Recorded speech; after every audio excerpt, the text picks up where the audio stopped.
Anna Caldwell leaned against the barn door and read the figure again. $62,000 with a deadline just 5 days away. And her hands finally stopped trembling long enough for her to make a decision. She wouldn't cry. She wouldn't beg. Yet she had no money, no lawyer, and no plan, all while Victor Hale's trucks had begun prowling the road right along her property line, acting as if they already owned the place. Just then, a stranger walked through the gate, looked her straight in the eye, and said something she never would have expected from someone she didn't know. Join Anna for the journey to the very end, because the events of the next 5 days will completely change everything you thought you knew. Please subscribe to the channel, hit the notification bell, and share your thoughts in the comments. Anna had been awake since 4 in the morning. Not because the cattle needed her, though they did. Not because a fence line had gone down in the east pasture, though it had. She had been awake because the letter from Hale Capital Group was still sitting on her kitchen table, face up under the yellow lamp, and no matter how many times she walked past it, it did not change.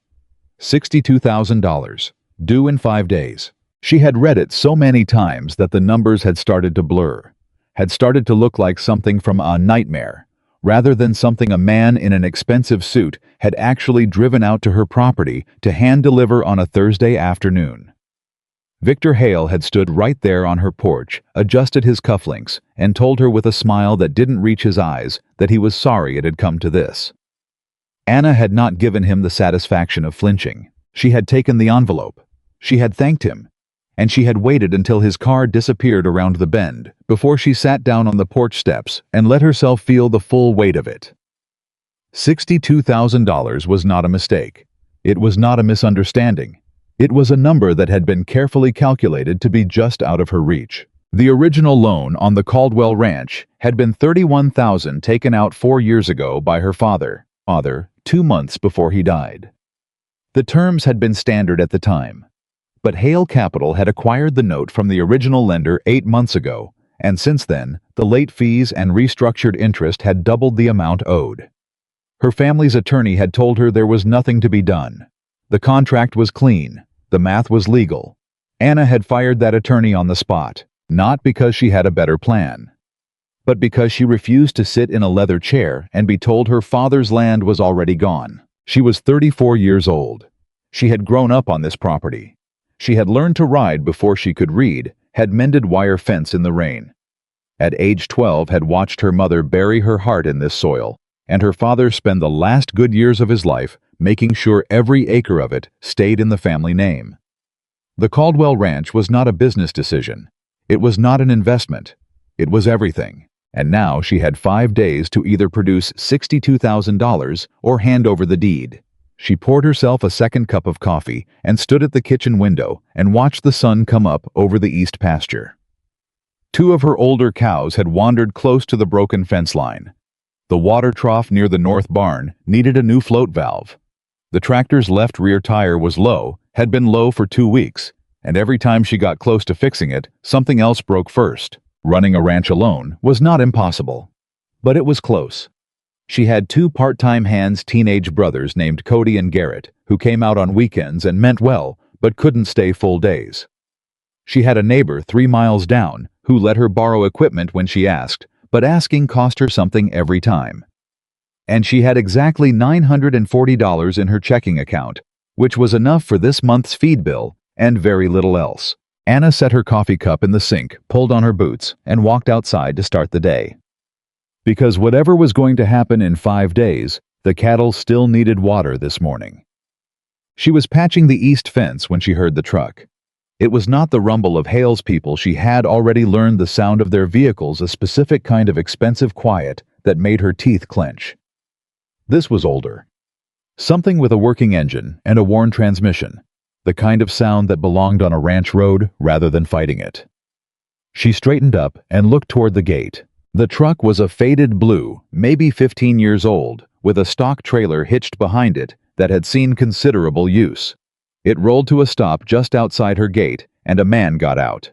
He was somewhere in his mid-30s, tall, lean without being thin, wearing jeans and a work shirt that had both been washed many times.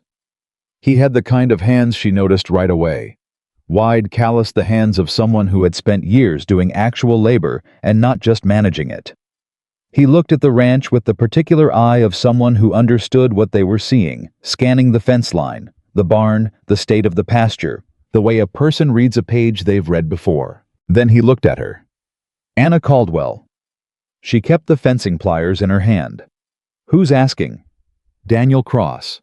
He said it plainly without performance. I heard in town you might be in a tight spot.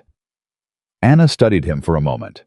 In her experience, when a stranger heard you were in trouble and showed up at your gate, they were either trying to sell you something or take something. She had not yet met the exception. Who told you that? Diner on Main. Woman named Patrice runs the counter. She mentioned the Caldwell place was having some difficulties. Patrice. Of course. Anna loved that woman like an ant and could strangle her on a daily basis. I'm not looking for charity. Good. Daniel leaned against the front of his truck and crossed his arms. I'm not offering any. I'm looking for work. You're looking for help. That's a different arrangement. Anna looked him over again. She had learned to read people the way her father had taught her, not by what they said first, but by what they did with their hands while they said it. Daniel Cross's hands were resting easy. He wasn't nervous. He wasn't performing calm either. He was just calm the way men who had spent years working outdoors in difficult conditions tended to be. I can't pay much, she said. I'm not asking for much. What are you asking for? He seemed to consider the question honestly. A fair day's work for a fair day's wage. Whatever you can manage. I've slept in worse places than a barn loft if it comes to that. Anna looked at her fence line. She looked at the two cows that had wandered too close to the break. She looked at the low tire on the tractor in the distance, and the cracked water trough, and the list in her head that had been growing for 3 weeks without getting shorter. You have any references?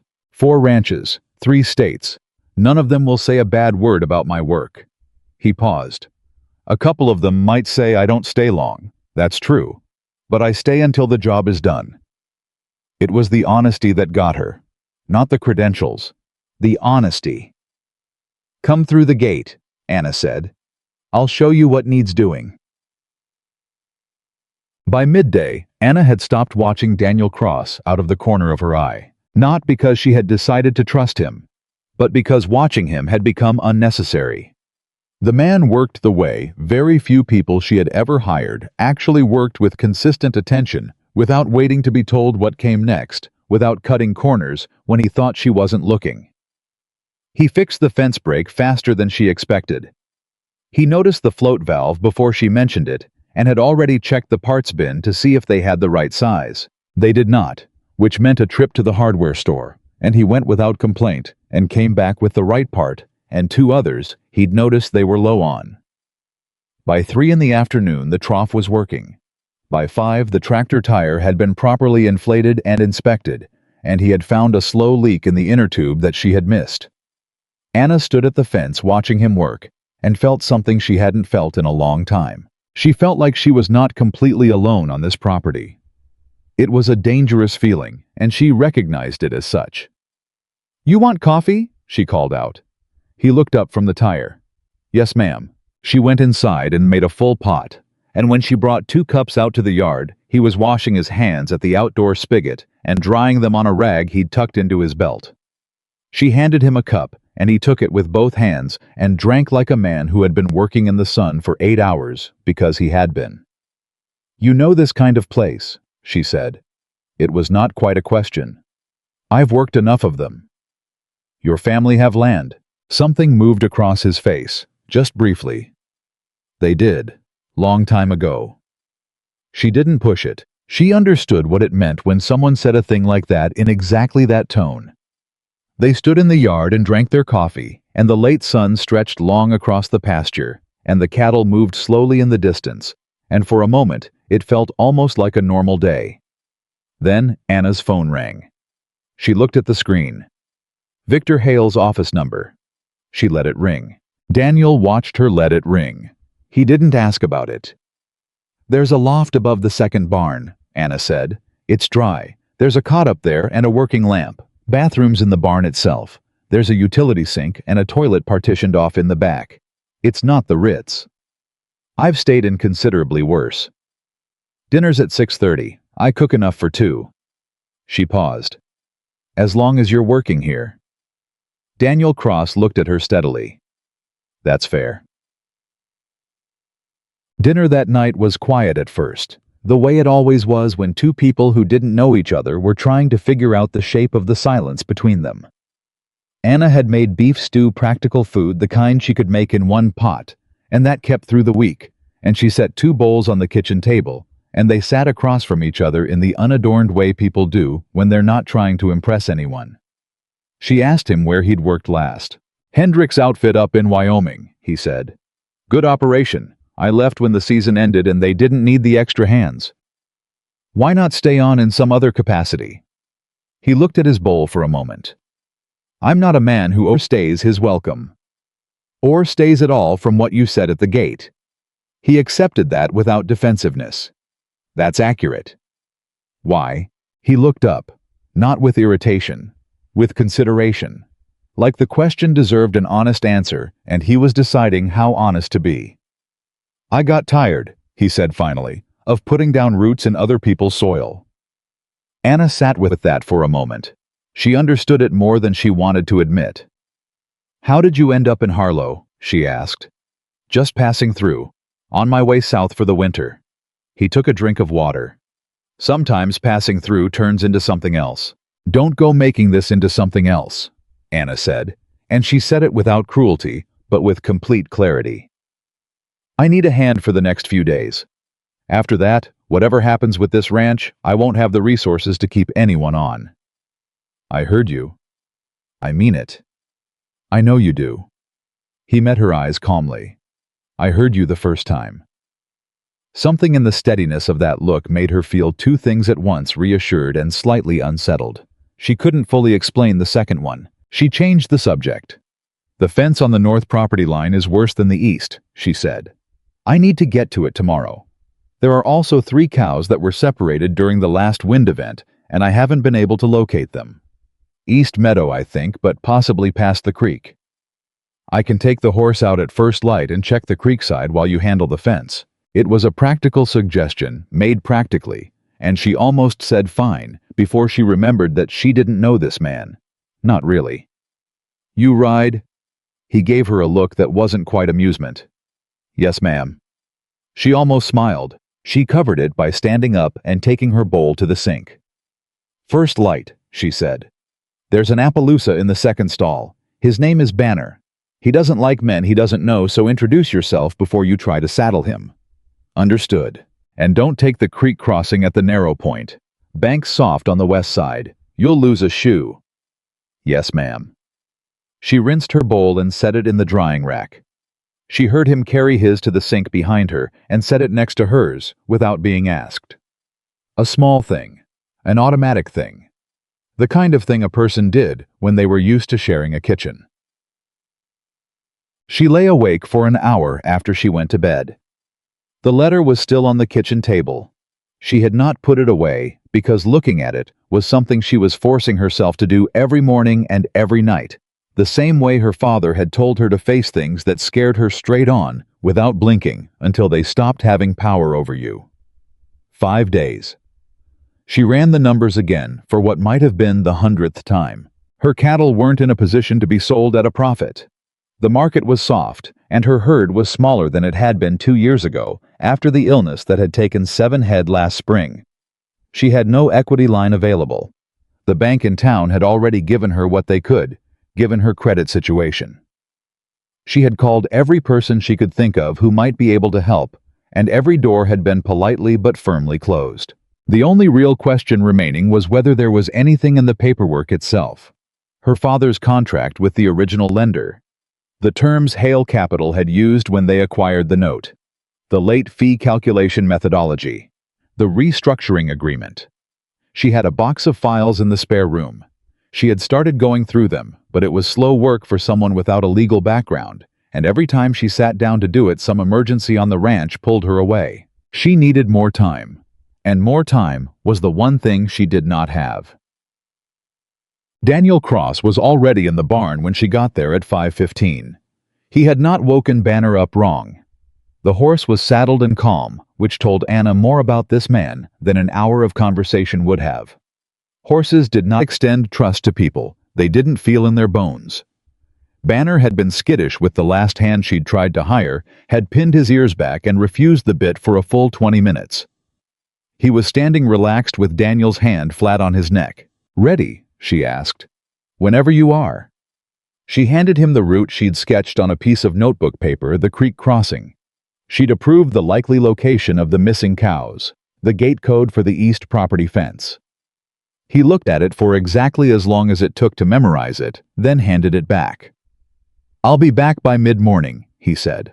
She nodded and watched him ride out into the gray before dawn, and for a moment she just stood in the barn doorway and listened to the sound of hooves on the cold ground fading into the distance. Then she picked up her fencing tools and went to work. She had been at the north fence line for 40 minutes when the car came. Not Hale's car, a different one. A county-issue sedan, dusty white with a man in a collared shirt behind the wheel. She recognized him before he stepped out. Gerald Pruitt, who had been the county assessor's assistant for as long as she could remember, a small man who did large men's work and knew it. He had the decency to look uncomfortable. "Morning, Anna." "Gerald." She did not put down the fencing pliers. "You're on my property." "I know it. I'm sorry about that." He held up a folder. "I'm required to deliver this in person." She took the folder. Inside was a formal assessment notice. Under the terms of the Hale Capital Loan Agreement, a clause she had not previously focused on allowed the lender to commission an independent property assessment during the default period. The assessment would be used to establish current market value for the purposes of the foreclosure proceeding. The assessor was scheduled to arrive in 2 days. Not 5 days. 2. Anna stared at the paper. "This is legal?" she asked, even though she already knew the answer. "It's in the original contract section, 11 subsection C. I'm sorry, Anna. I genuinely am." Gerald shifted his weight. "For what it's worth, I've known your family my whole life. I don't enjoy this part of my job." "I'm sure you don't." She folded the paper back into the folder. 2 days before, Haley's people would be walking her property line and putting a number on it. A number that would go into a legal document. A number that would cement the path to her losing everything before the 5-day clock even ran out. She felt the cold of it move through her like water. But she did not let Gerald Pruitt see it. "Thank you for coming out yourself," she said. "I know you didn't have to." He nodded, grateful that she wasn't making it harder than it had to be, and got back in his car. Anna stood at the fence line alone and watched the sedan pull away. Then she heard Banner's hooves coming fast from the east over the rise of the creek pasture, and Daniel Cross rode into view at a pace that meant something had happened. He pulled Banner up short and swung down in one motion. "Found your cattle." He was reading her face. "What happened?" She handed him the assessment notice. He read it. His jaw set. 2 days, he said. 2 days. He handed the folder back and looked out across the property. The fence line, the barn, the house, the land that stretched in every direction with the particular quiet of early morning. And then he looked at her with an expression she hadn't seen on a man's face in a very long time. Not pity, not calculation. Something that looked almost like anger on her behalf. "Tell me about the paperwork," he said. "What?" "The original loan documents, the transfer agreement, the contract Hale Capital is using." His voice was level, but there was something underneath it, something focused and intent. "You have copies." "In the house, in a box in the spare room.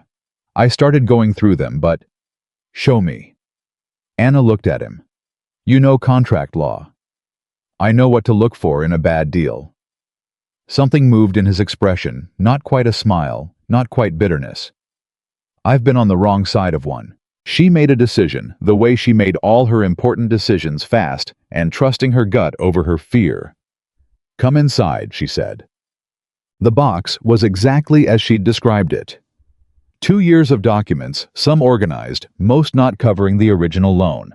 The ranch's tax history, maintenance receipts, correspondence with the bank, and at the bottom a copy of the transfer agreement that had moved the note from the original lender to Hale Capital. Daniel sat down at the kitchen table and started reading. He read the way she imagined. Engineers read blueprints, systematically checking one section against another, occasionally going back to a previous page to verify something. He asked for a pen, and she gave him one, and he began making small marks in the margins of her working copy, not the originals, which she had kept clean. She made more coffee and sat across from him and went through the remaining unfiled papers, sorting them into categories the way her father had taught her to organize things. Date, source, topic. They worked like that for 2 hours. The kitchen was quiet, except for the sound of paper and the occasional question from Daniel. "Did you receive this notice? Did you sign an amendment in the second year? Do you have the original promissory note, or just this copy?" Anna answered everything directly. She had been afraid of this paperwork for weeks. Having someone else treat it like something solvable, rather than something final, was changing the way she breathed. And then Daniel stopped. He went very still. Anna. The way he said her name made her look up immediately. He was holding the transfer agreement open to the third page, and his expression had shifted into something she couldn't quite read. "This clause," he said. He turned the document so she could see the paragraph he was pointing to. Section 14, paragraph 3. She read it. Her heart slowed down and then sped up in a way that felt like the ground moving under her. The transfer agreement between the original lender and Hale Capital included a notification requirement. Any transfer of the note required written notification to the borrower within 30 days of the transfer date, and the borrower's right to dispute the terms of the transfer was preserved for 60 days from notification receipt. She looked at the notification letter in her files. Then she looked at the date on the transfer agreement. The notification had been sent 47 days after the transfer date, 17 days late. "Is this what I think it is?" she asked. Daniel's voice was careful. "I'm not a lawyer. I don't want to tell you what this means legally." "But you think it means something." "I think it means you need a lawyer." He met her eyes. "A real one. Not the one who told you the contract was clean." Anna looked at the dates again. 17 days. It might be nothing.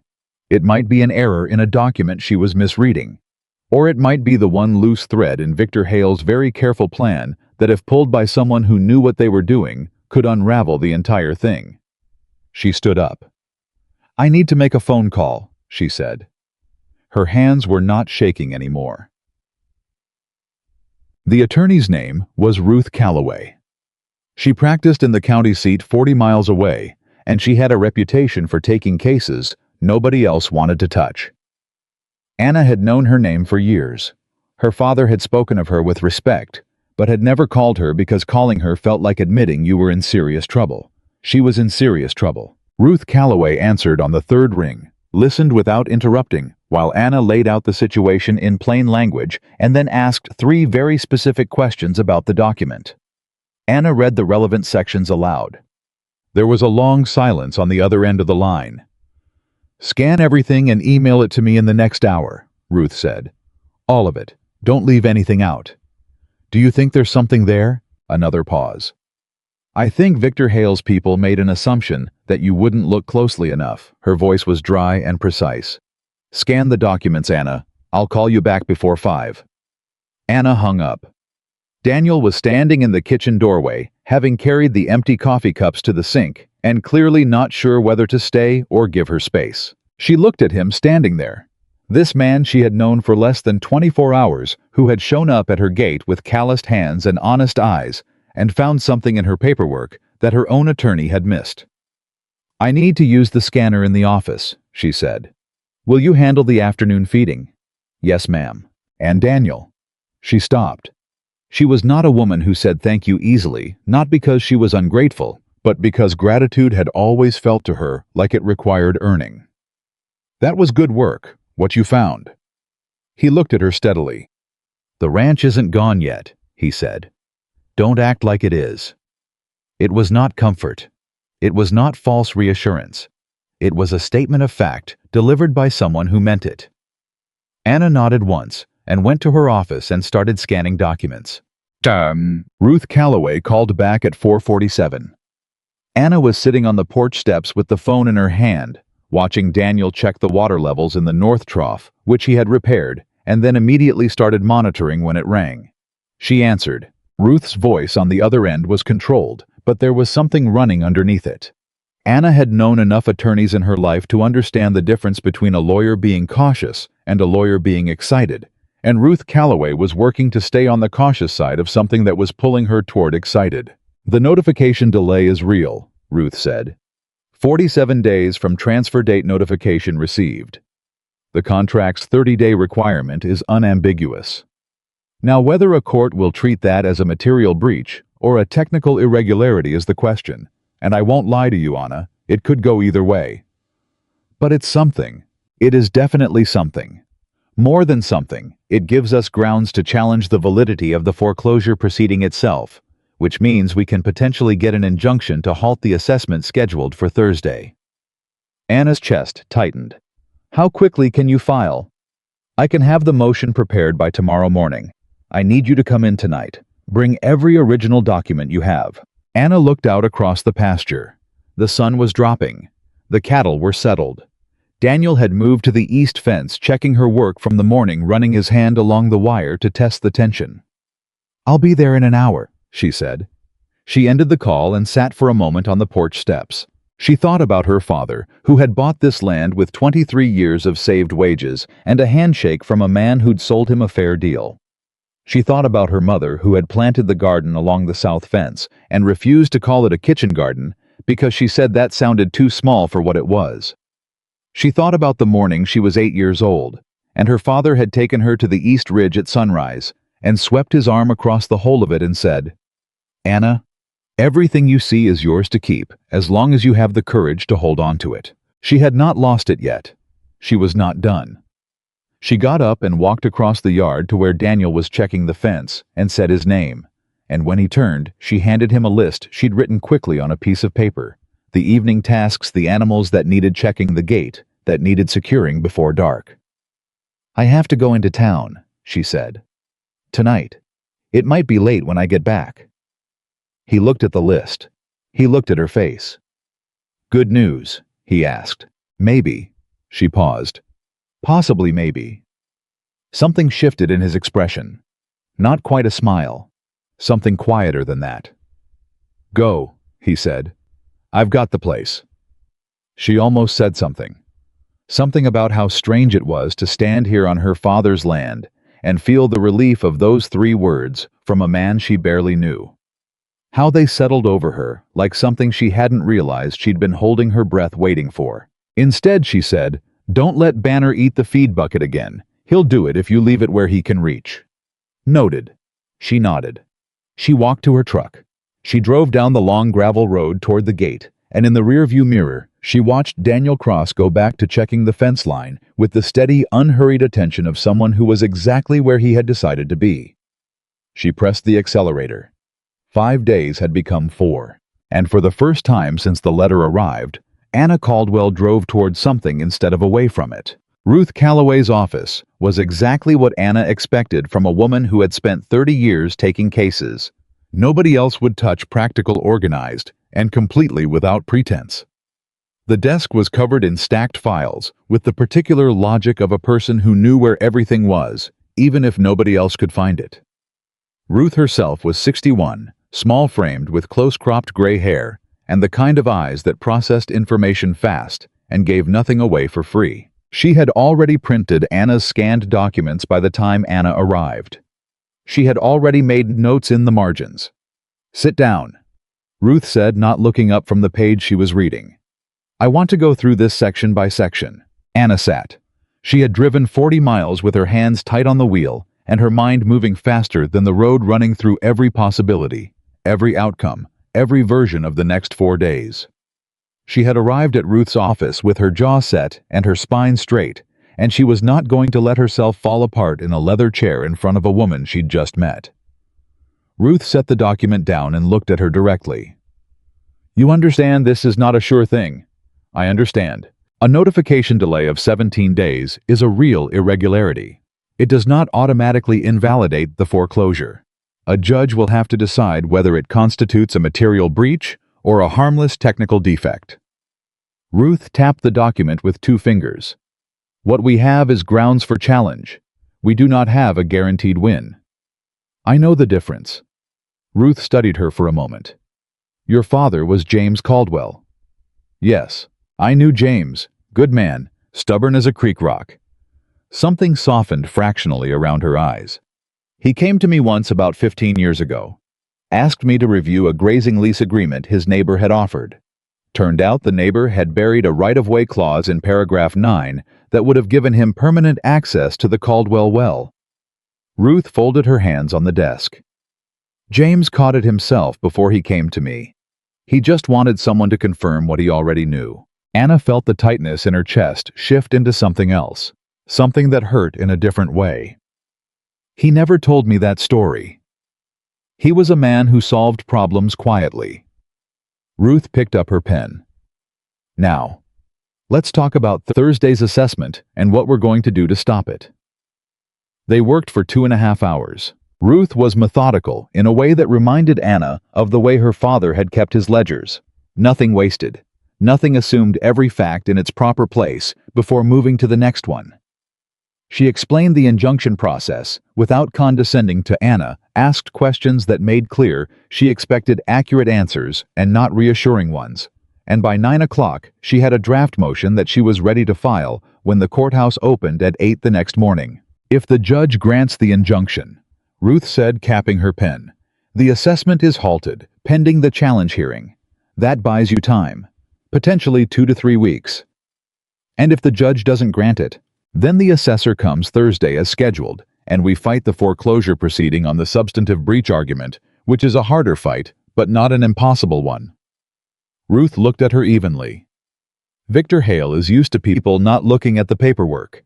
His people got sloppy because they've never had to be careful. That's an advantage. A small one. Small advantages are still advantages. I've won cases on smaller ones. Ruth stood, which meant the meeting was over. Go home, Anna. Get some sleep if you can.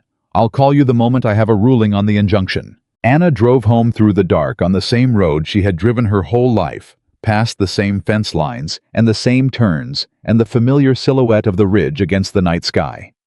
And she thought about her father catching the clause in paragraph 9 before anyone told him to look. And she thought about a cowboy who had sat at her kitchen table for 2 hours, going through documents nobody had asked him to go through.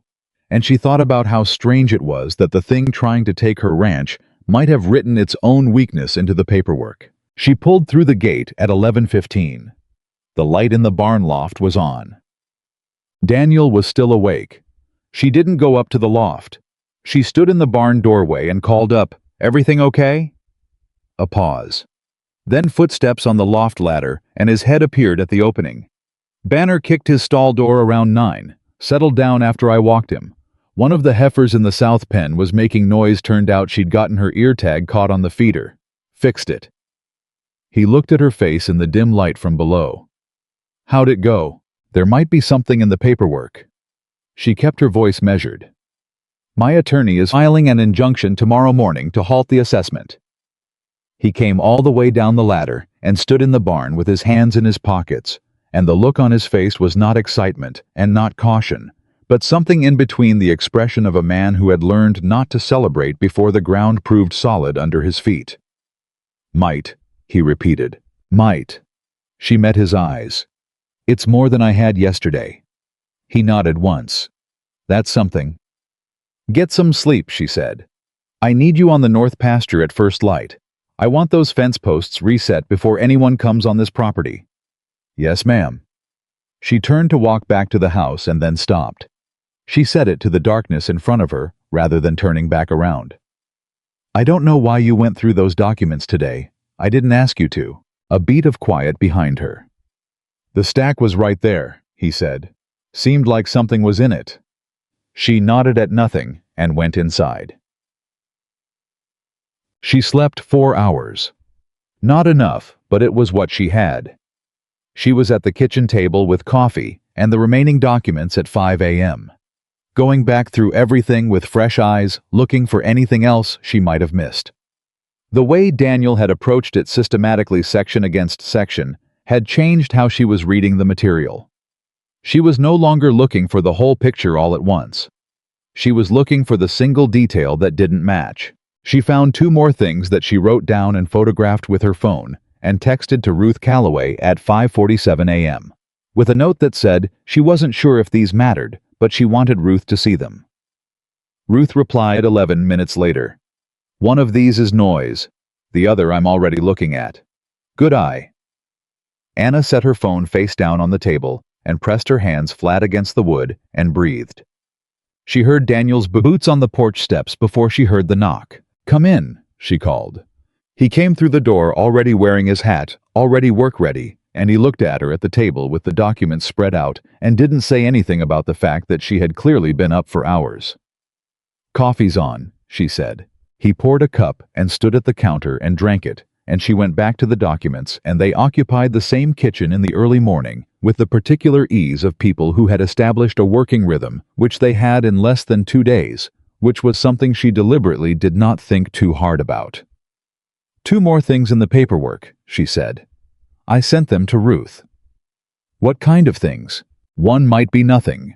One, a discrepancy in the fee calculation methodology that references a rate schedule that wasn't attached to the contract." She set the page down. "Ruth's looking at it." Daniel turned his cup slowly in his hands. "Hale's people assumed you'd be dealing with this alone." "Yes." "And that you'd be too overwhelmed to read closely." "Yes." I was quiet for a moment. Then carefully, "That's what they do. They make the situation feel so big and so fast that you stop looking at the details. You start reacting instead of thinking." His voice had something personal in it now, something that wasn't just analytical. "They win because people are too scared to slow down." Anna looked at him across the kitchen. "You said last night you knew what it was to be on the wrong side of a bad deal." He looked at his coffee. "What happened?" she asked. A long pause. The kind that told her it wasn't a simple story. "My grandfather owned 160 acres in eastern Colorado," he said finally. "Good land, water rights going back to the homestead claim. He'd had it 40 years. He stopped, set his cup down. "When he died, he left it to my father. My father was not a careful man with paperwork. A land acquisition company came in with an option agreement, said it was a lease, said it gave them grazing rights for 5 years and nothing more." He looked at her steadily. Buried in paragraph 8 was a purchase option triggered by a specific payment they made in year 2. My father didn't see it. By the time he did, the company had already exercised it and recorded the deed. The kitchen was very quiet. "The land was gone," Anna said. "The land was gone. My father contested it for 3 years, lost every appeal." Something moved across Daniel's face, not grief exactly, but the thing that grief turns into after enough years. "I was 19. After the last appeal failed, I left. Started working ranches because it was what I knew. But I never—" He stopped. "Never what?" "Never wanted to put roots down in ground I didn't own," he said, "because I'd watched what happened when you did." Anna held that for a moment. Then she said, "And now you're sitting in my kitchen, helping me fight the same fight." He looked at her. Something shifted in his expression. "Yeah," he said quietly. "I suppose I am." She stood up and gathered her documents into their folder. "North pasture," she said. "Those fence posts aren't going to reset themselves." She said it to give him something to do, and herself something to do, and both of them a reason to move away from the conversation before it became something neither of them was ready for. Ruth Calloway called at 9:17 a.m. Anna was in the north pasture wire stretcher in her hands when the phone rang. She let Daniel take the wire for a moment and stepped away. "The motion is filed," Ruth said. "Judge Adler has it. I've requested an emergency hearing for this afternoon. His clerk says 2 o'clock is possible." That's today. "That's today. I need you to be available by phone. You don't need to come in unless Adler wants testimony, which is unlikely for an injunction hearing, but be reachable." "I'll be reachable." "The fee calculation discrepancy you found this morning, that's the one I'm already looking at. I want to include it as supplementary evidence in the injunction argument. It speaks to the overall quality of the documentation Hale Capital is relying on. A pause. You found that yourself, Anna. With help. What kind of help? She looked across the pasture at Daniel, who had resumed the fence work with his back to her, giving her privacy without making a show of it. A ranch hand, she said. Ruth made a sound that might have been approval. All right, 2 o'clock. Stay close to your phone. Anna went back to the fence. 2 o'clock hearing, she told Daniel. He drove a post anchor into the ground with 3 clean strikes. You ready? I have to be. He looked up from the post. That's not the same thing. She took the wire back from him and said nothing because he was right, and she didn't have an argument. They worked. The sun climbed. The fence line grew straighter and tighter with every post they reset, and there was something almost defiant about it. The two of them out there in the field making the property better, while someone in a courthouse 40 miles away decided its fate. Anna drove a post and thought about her mother planting the south garden. She strung wire and thought about her father at the East Ridge at sunrise. She was not going to lose this land. She was not going to let it happen. She was not. At 11:30 her phone rang again. Not Ruth this time. Victor Hale. She stared at his name on the screen. Daniel had seen her expression change and stopped working. She answered. Ms. Caldwell. Victor Hale's voice had the particular quality of a man who was used to being heard. I understand you've retained legal counsel. That's correct. That's your right, of course. A pause that was calibrated to feel generous. I'm calling as a courtesy. I've been made aware that your attorney filed something this morning. I want you to know that our legal team is fully prepared to respond to any challenge, and that this course of action will likely extend your uncertainty significantly while ultimately not changing the outcome. Anna said nothing. I want to offer you a conversation, Hale continued. A direct conversation, just the two of us. I think there may be a resolution here that serves you better than a prolonged legal fight. Her voice was flat. What kind of resolution? I've been looking at your property. It's a good piece of land, good water rights. I'm willing to offer you a structured exit. You hand over the deed voluntarily, and I'll forgive the remaining debt and give you a cash payment for your cooperation. Enough for you to start somewhere new. Another pause. It's a better offer than a court will give you. The morning air felt very still. Anna looked out across the north pasture. At the fence they'd been resetting. At the cattle in the distance. At the long, familiar shape of the land that her grandfather had first worked and her father had held, and she had been tending alone for 2 years, with bleeding hands and a smaller bank account every season.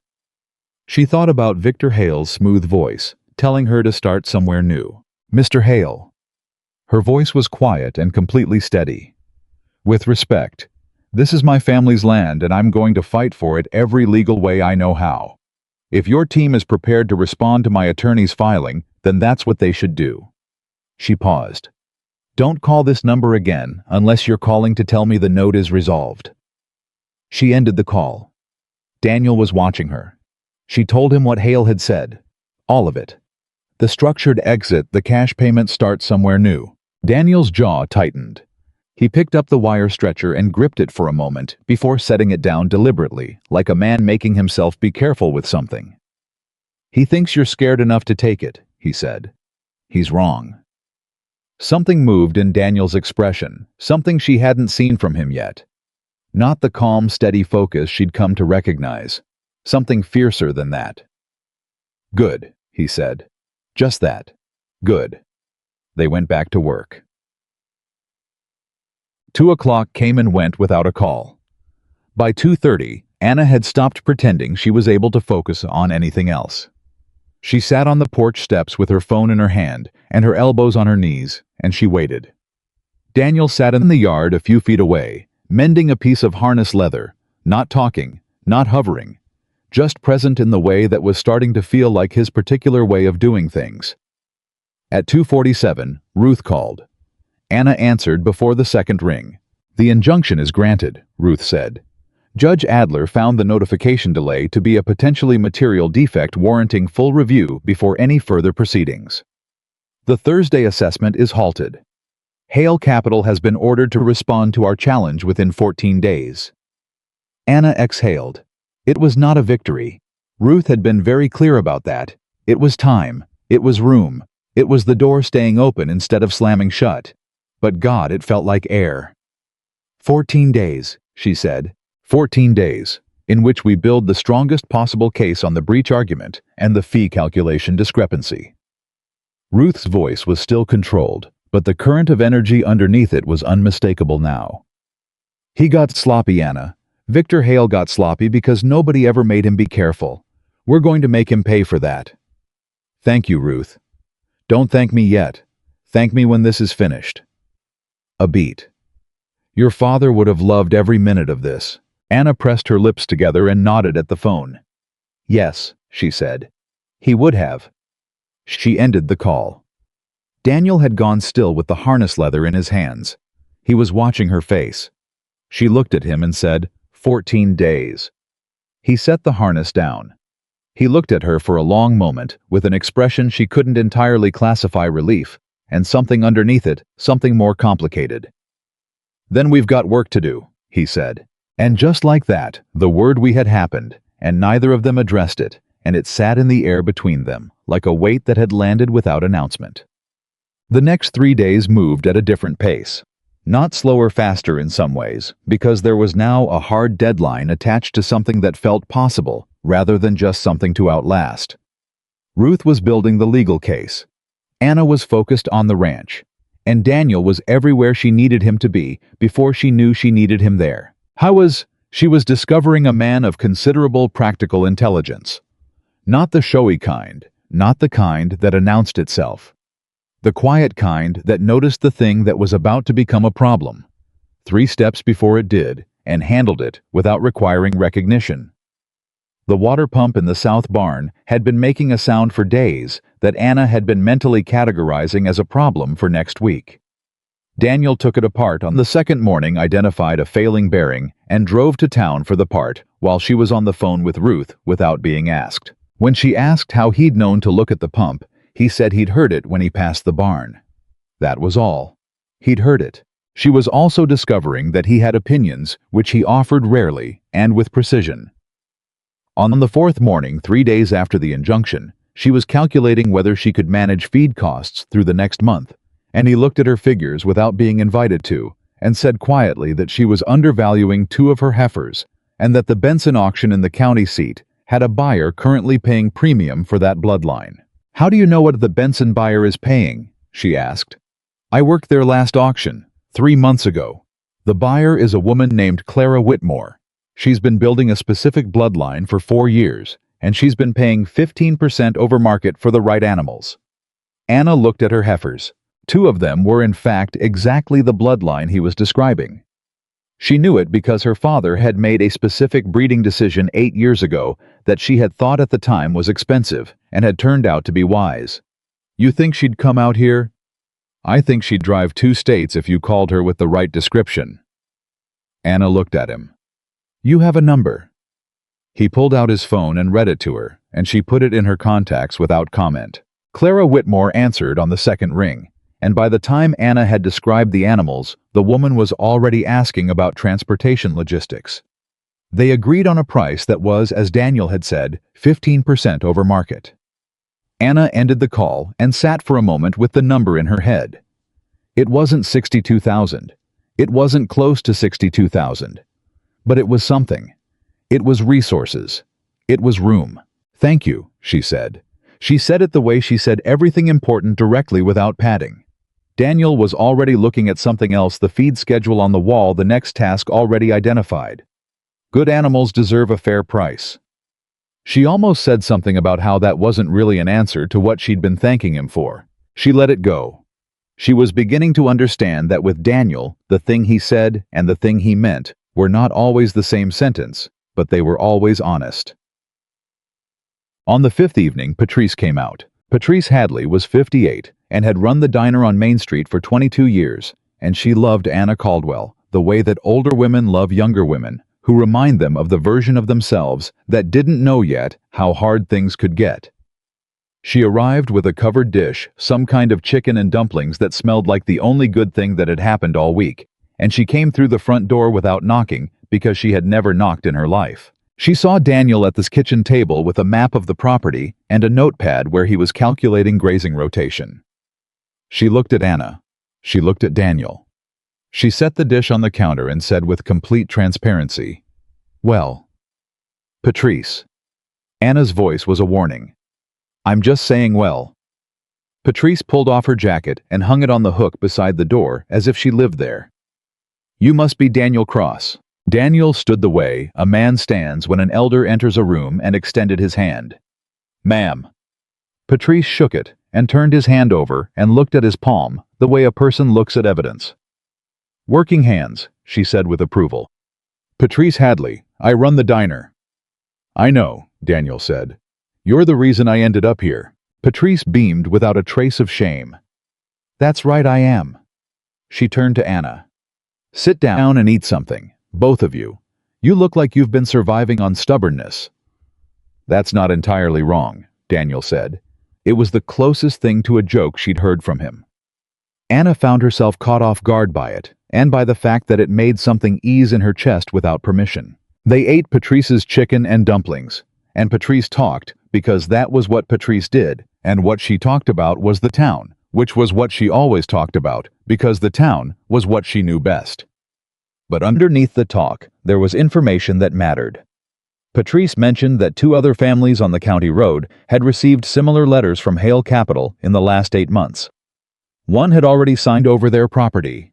The other was still fighting. Anna set her fork down. "Who's still fighting?" she asked. "Tom Briggs, out on Route 9. Patrice looked between them. "He's 71 years old, and he has been fighting Victor Hale for 11 months on his own. His family keeps telling him to let it go. He won't." Daniel had gone very still across the table. "Same loan structure?" Anna asked. "I don't know the details. I just know Tom, and I know he's not sleeping, and I know his daughter told me last week that she thinks he's going to lose before Christmas." Patrice looked at Anna with particular intent. "He needs help. Same kind you found." Anna looked at Daniel. Daniel looked back at her. Something passed between them that didn't need words. The recognition of a pattern that was larger than one ranch. The understanding that what Victor Hale was doing wasn't a personal grievance against Anna Caldwell, but a practiced and deliberate strategy aimed at people who couldn't fight back. "I'll call Tom Briggs tomorrow," Anna said. "Good." Patrice picked up her fork again. "Now eat." After Patrice left with instructions, a hug that lasted 6 full seconds, and a pointed look at Daniel that communicated approximately 9 separate observations about his character and prospects. The kitchen went quiet again. The good kind of quiet. The kind that had started feeling normal in a way that Anna noticed with equal parts appreciation and caution. "Hale's doing this to multiple properties," Daniel said. "At least 3, probably more. If you win the challenge, the argument in your case could be used to help the others, I know." Anna looked at the table. "Ruth will know how to structure it." Daniel was quiet for a moment. Then, "This is bigger than your ranch." "Yes." "That matters to you." She looked up. "Doesn't it matter to you?" He held her gaze. Something moved in his eyes. Something she was only just beginning to learn to read, the particular way that very private people let something through when they forget to manage it. "Yes," he said. "It does." On the 6th day, Victor Hale made his second move. It came not as a phone call this time, but as a formal legal filing. Hale Capital's response to the injunction challenge submitted to Judge Adler's court by their attorneys 4 days early. Ruth called Anna mid-morning, and the energy in her voice had changed. "They've countered with a res judicata argument," Ruth said, "claiming that your father signed a waiver of notification requirements as part of an amendment to the original loan in year 3. There was a pause. "I need you to go through every document you have one more time. All of it. I need to find whether that amendment exists and whether James Caldwell actually signed it." Anna felt the cold move through her. If he signed it, it changes the picture considerably, but only if it's valid. Anna, these amendment documents have to meet specific execution requirements: proper witnessing, proper dating, proper disclosure. If Hale Capital created an amendment under duress or without full disclosure to your father, that's a different kind of problem for them. Ruth's voice was controlled but urgent. Find the amendment. Anna hung up and went to the spare room. The box of documents. She pulled everything out onto the floor and started going through it piece by piece, and she was aware of her own heartbeat and aware of the particular fear that this was the thing that undid all of it. That somewhere in this box was a piece of paper that her father had signed without understanding what it meant. The way Daniel's father had signed without understanding what was buried in paragraph 8. Daniel appeared in the doorway. She hadn't called him. He had heard her moving fast through the house and come to find her. Hale filed a counter, she said. They're claiming my father signed a waiver of notification rights as a loan amendment. I need to find it. He came into the room without being asked and sat on the floor across from her, and they went through the documents together, dividing the pile, moving with quiet urgency. The room was silent, except for the sound of paper. Outside, the cattle were calling for their morning feed, and the sound was so normal and so incongruous with what was happening on the floor of the spare room that Anna had to stop herself from making a sound that might have been a laugh, or might have been something else entirely. 20 minutes in, Daniel said. Anna. She looked up. He was holding a single page, slightly yellowed, dated 3 years ago. She crossed the room in 3 steps and took it from him. It was not a waiver. It was a letter from her father to the original lender, written by hand in his slow, careful script responding to a proposed amendment to the loan agreement. The letter declined the amendment, cited specific concerns about the waiver of notification rights, requested that the original terms remain in effect. James Caldwell had seen it coming. Her father had seen the clause had been asked to waive it and had refused. And somewhere in Hale Capital's filing, they were claiming he had waived it anyway, which meant either the amendment document they were citing did not exist, or it had been created after James Caldwell refused to sign it. Anna's hand was not shaking. Her voice was completely flat when she said, "They forged it." Daniel looked at the letter. At her. His jaw was tight and his eyes were very clear, and he said just as quietly, "Or they manufactured an amendment he never executed. Same thing." She was already dialing Ruth. Ruth picked up on the first ring. Anna read her the letter, aloud, every word. Ruth listened in silence, and when Anna finished, there was a long pause on the other end of the line. "Date on the letter," Ruth said. Anna read it. Another pause. 31 days before they claimed the amendment was signed. Ruth's voice had gone quiet with something that was not quite anger, but was in the neighborhood. If they filed a document with the court claiming an amendment that your father explicitly refused in writing 31 days prior, they haven't just overstepped. They've committed fraud on the court. The word landed like a stone dropped in still water. Anna looked at Daniel. He looked at her. "Photograph every inch of that letter," Ruth said. "Front and back. Get the original to me today. Do not let that document out of your sight until it's in my hands." Anna ended the call. She held her father's letter in both hands and looked at his handwriting, that slow, careful script she had seen on birthday cards and notes left on the kitchen table, and the ledger he'd kept for 20 years. And she thought about a man who had seen the trick coming and said no, and about a company that had decided no didn't matter, and about the specific fury of standing in a spare room holding the proof. "My father said no," she said. Her voice was quiet and absolutely steady. Daniel Cross looked at her with the full force of his attention and said, "Then let's make sure it counts. Then let's make sure it counts." And Anna Caldwell was already moving before the words finished settling in the air between them. She photographed her father's letter 6 times from 3 different angles. She photographed the envelope it had been filed in. She photographed the postmark on the back and the handwritten date in the upper right corner and the particular way James Caldwell had signed his name with a period after it, a habit she had never thought about until this moment, the period that said "this is final," and I mean every word. Daniel drove her to Ruth's office. She didn't ask him to. He simply picked up his keys when she reached for her own and said, "You should not be driving right now." and she looked at her hands and saw that he was right. The adrenaline had made them unsteady, in a way she hadn't felt since the morning she'd found her father collapsed in the South Barn 3 years ago, and she got in his truck without argument. They drove the 40 miles mostly in silence. The good kind. The kind that didn't need filling. Somewhere around the 20-mile mark, Daniel said, without looking away from the road. Your father was a careful man. He was, Anna said. He knew what they were trying to do.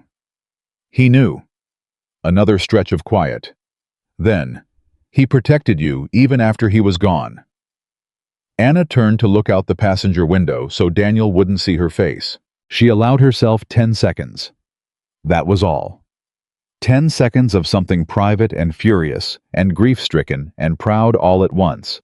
And then she pulled it back and straightened, and was Anna Caldwell again by the time they turned into Ruth's parking lot. Ruth Calloway met them at the door. She took the original letter with both hands, carried it to her desk, and sat down with a magnifying glass, an actual magnifying glass, the kind that looked like it had been there since the office opened, and read every word of James Caldwell's careful handwriting in complete silence. Then she set it down and folded her hands on the desk. They filed a forged document with the court, she said. It was not a question. It was a statement of what she was now certain of. Or a manufactured one, Daniel said from the chair beside Anna. An amendment he never signed. Ruth looked at him. It was the first time she'd really looked at him, rather than through him to reach Anna. You found the original filing discrepancy, she said. In the transfer agreement. Yes, ma'am. Ruth studied him for a moment, with the precise attention of a woman who had spent 30 years evaluating people quickly. What's your background? Ranching. Before that, a pause. Pre-law. 1 year. University of Colorado. He said it without embarrassment and without elaboration. I left when my family lost their land. Couldn't see the point after that. Ruth held his gaze for another moment. Then she turned back to Anna. What Hale Capital has done, if this letter is what I believe it to be, is not a civil irregularity. It is fraud on the court. Submitting a fabricated or forged amendment as evidence in a legal proceeding is a criminal matter, not just a contractual one. Her voice was controlled and precise, and underneath it was something that had nothing to do with caution anymore. I'm going to request an emergency hearing before Judge Adler. I'm also going to contact the state attorney's office. Anna stared at her. The Attorney General. The Attorney General. Ruth looked at her steadily. This is no longer just about your ranch, Anna. The room was very quiet. Tom Briggs, Anna said. And others. If Hale Capital used this same document strategy on multiple properties. Ruth stopped. Let the implications sit. Daniel leaned forward with his forearms on his knees. They would have. If it worked once they used it again. Exactly. Ruth stood. I have calls to make. Go home. Take care of your animals.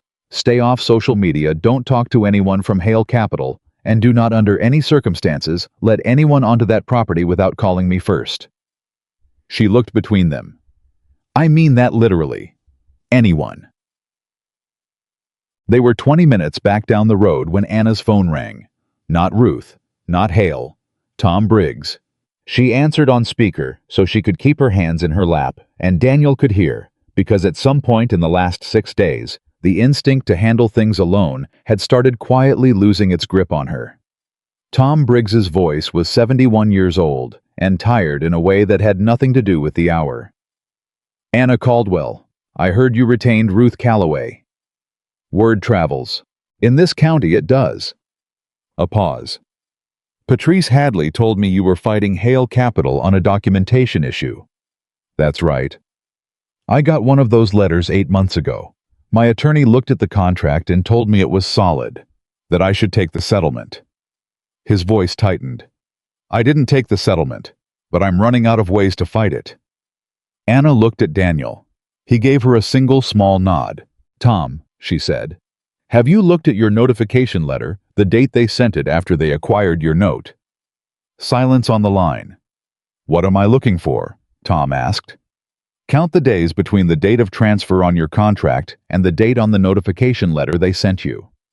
Then look at Section 14 of your loan agreement. A longer silence. Hold on. She heard him moving. Paper sounds. A drawer opening. More paper. Then complete stillness on the line.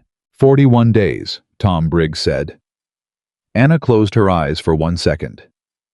Call Ruth Calloway, she said. Tonight. Tell her I sent you. Tom Briggs made a sound on the other end of the line that she recognized because she'd felt it herself, the particular release of a person who has been holding their breath for so long that breathing again is almost painful. I'll call her right now, he said. Anna ended the call. She looked straight ahead at the road. How many more? She said. It wasn't quite a question. Daniel's hands were steady on the wheel. As many as it took for him to feel safe doing it. They pulled back through her gate at 4:30. The cattle were at the fence nearest the road, an unusual clustering that meant something had disturbed them. Daniel noticed it before Anna did, and was already scanning the property before he parked. He pointed without speaking to the south pasture, where the gate stood slightly open, not broken, opened deliberately, and Anna felt the cold understanding of what that meant before she had fully processed it. Someone had been on her property. They got out of the truck, and she stayed close behind him, and they checked the gate, and then the barn, and then moved through the property systematically. And what they found was not vandalism or physical damage. It was worse than that.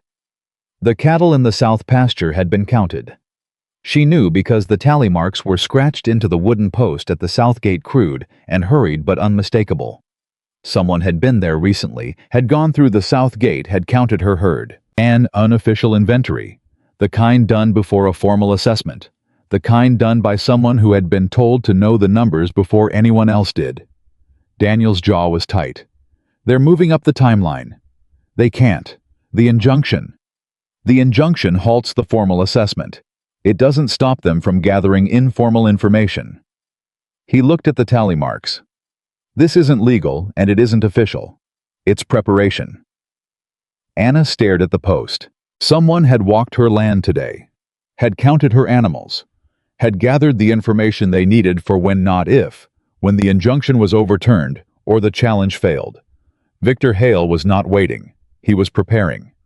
She pulled out her phone and called Ruth and described what she'd found without exaggeration and without panic. Ruth was silent for 3 seconds. Photograph the marks. Don't touch the gate. I'm going to request a restraining order against Hale Capital and its agents entering or approaching the property. Can you have a neighbor or someone present overnight? Anna looked at Daniel. Hale was already looking at her. Yes, she said. I have someone. That night was different from the previous nights. Anna made a simple dinner, and they ate at the table, and the conversation that happened around and between the food was the real kind. The kind people have when the performance of normalcy has worn off, and what's left is just two people in a kitchen thinking about the same things. He sent someone today, Anna said, while we were gone. Yes. Which means he has someone local, someone who knows when this property is empty. Daniel set his fork down. That's been bothering me too. She looked at him. Who knew we were both gone today, he thought. Ruth, Patrice. He paused. Gerald Pruitt knew you'd be at the attorney's at some point. Gerald's not... She stopped. She didn't actually know that. She wanted to believe Gerald Pruitt was just an uncomfortable man doing an uncomfortable job and not a man on Victor Hale's payroll. But wanting to believe something and being able to prove it were not the same thing. She had learned that from the paperwork. Don't accuse him of anything, Daniel said carefully. But don't tell him anything either. No. She picked up her fork. No, I won't. They sat with that for a moment. Then Daniel said in a different tone, quieter, more careful. How are you doing? Not the ranch. You. She looked up. In her experience, men who worked land didn't ask that question. They asked about the practical things because the practical things were real and manageable, and asking about feelings was a way of opening something that was hard to close again.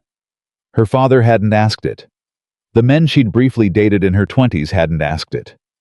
Even Patrice usually communicated concern through food and pointed looks rather than direct inquiry. Daniel Cross was looking at her with his full attention and waiting for an honest answer. "I'm tired, she said. "I know. Not the physical kind. She stopped, found the right word. The accumulated kind. The kind where you've been holding something for so long that you've forgotten what it felt like before you were holding it." He nodded slowly. "My father got sick and I ran the ranch. And then he died and I ran the ranch.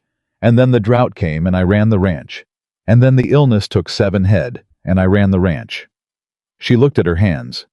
"And then this. You've been doing it alone. By choice." She said it firmly, not defensively. "That's important. It was my choice." "I know." He met her eyes. "That doesn't make it less heavy." She sat with that. The accuracy of it. The fact that someone had said the exact true thing without trying to fix it or argue with it or offer an alternative. "What about you?" she said. "Why are you really still here?" He was quiet for long enough that she thought he might redirect. Then, because it started feeling wrong to leave. She looked at him. "I've left a lot of places," he said. "Usually because the job was done, or the season ended, or there wasn't a reason to stay. And I'd get back in my truck and drive away, and I'd feel fine.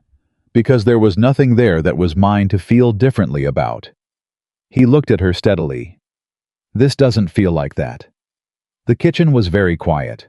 "Daniel," she said. She said it carefully. "I need you to understand something. After this is over, whatever happens with the ranch, I don't know what I have to offer anyone. I've spent so long trying to hold this place that I'm not sure there's much left over. I'm not asking for anything." "I know you're not. That's what makes it harder to say." Something shifted in his expression. Not hurt. Something more like recognition, the look of a person who has just heard something that resonates with their own experience more than they were prepared for. "You don't have to explain yourself to me," he said quietly. "I know. But I'm glad you did." She picked up her fork again. She changed the subject back to the cattle and the fence and the practical things, and he followed her there without resistance because he understood that was where she needed to go. But the conversation sat between them, like something that hadn't finished being said, warm and careful, and neither of them quite ready to close it. The hearing was set for 8 days out. Ruth called the next morning with the date and the details, and her voice carried the particular intensity of a woman who had been up most of the night building a case she believed in. She had been in contact with the state attorney's office. She had spoken to Tom Briggs the previous evening. She had identified 2 other landowners in the county who might have comparable documentation irregularities in their Hale capital agreements. "This is becoming a pattern case," Ruth said, "which is both better and more complicated. Better because pattern evidence strengthens every individual claim. Complicated because Hale Capital will bring more resources to bear." "How much more?" Anna asked. "They've retained Garrison Whitfield." A pause to let that land. Anna knew the name. Everyone in 4 counties knew the name. Garrison Whitfield was the kind of attorney that corporations retained when they needed to make a problem disappear through sheer procedural force motions and delays and technicalities deployed with the specific intention of making the opposition give up out of exhaustion before anything got to a real ruling. "He's very good," Anna said. "He is." Ruth's voice was level. "So am I. And I have something he doesn't have." "What's that?" "A handwritten letter from a dead man who knew exactly what Victor Hale was doing and said no anyway." Ruth paused. "That letter is going to do things in that courtroom that no procedural motion can touch." After Anna hung up, she stood in the kitchen and told Daniel about Garrison Whitfield. He had been drinking his coffee by the window, and when she said the name, his expression shifted in a way she'd started to learn the brief thing that moved across his face when something hit a nerve quickly controlled.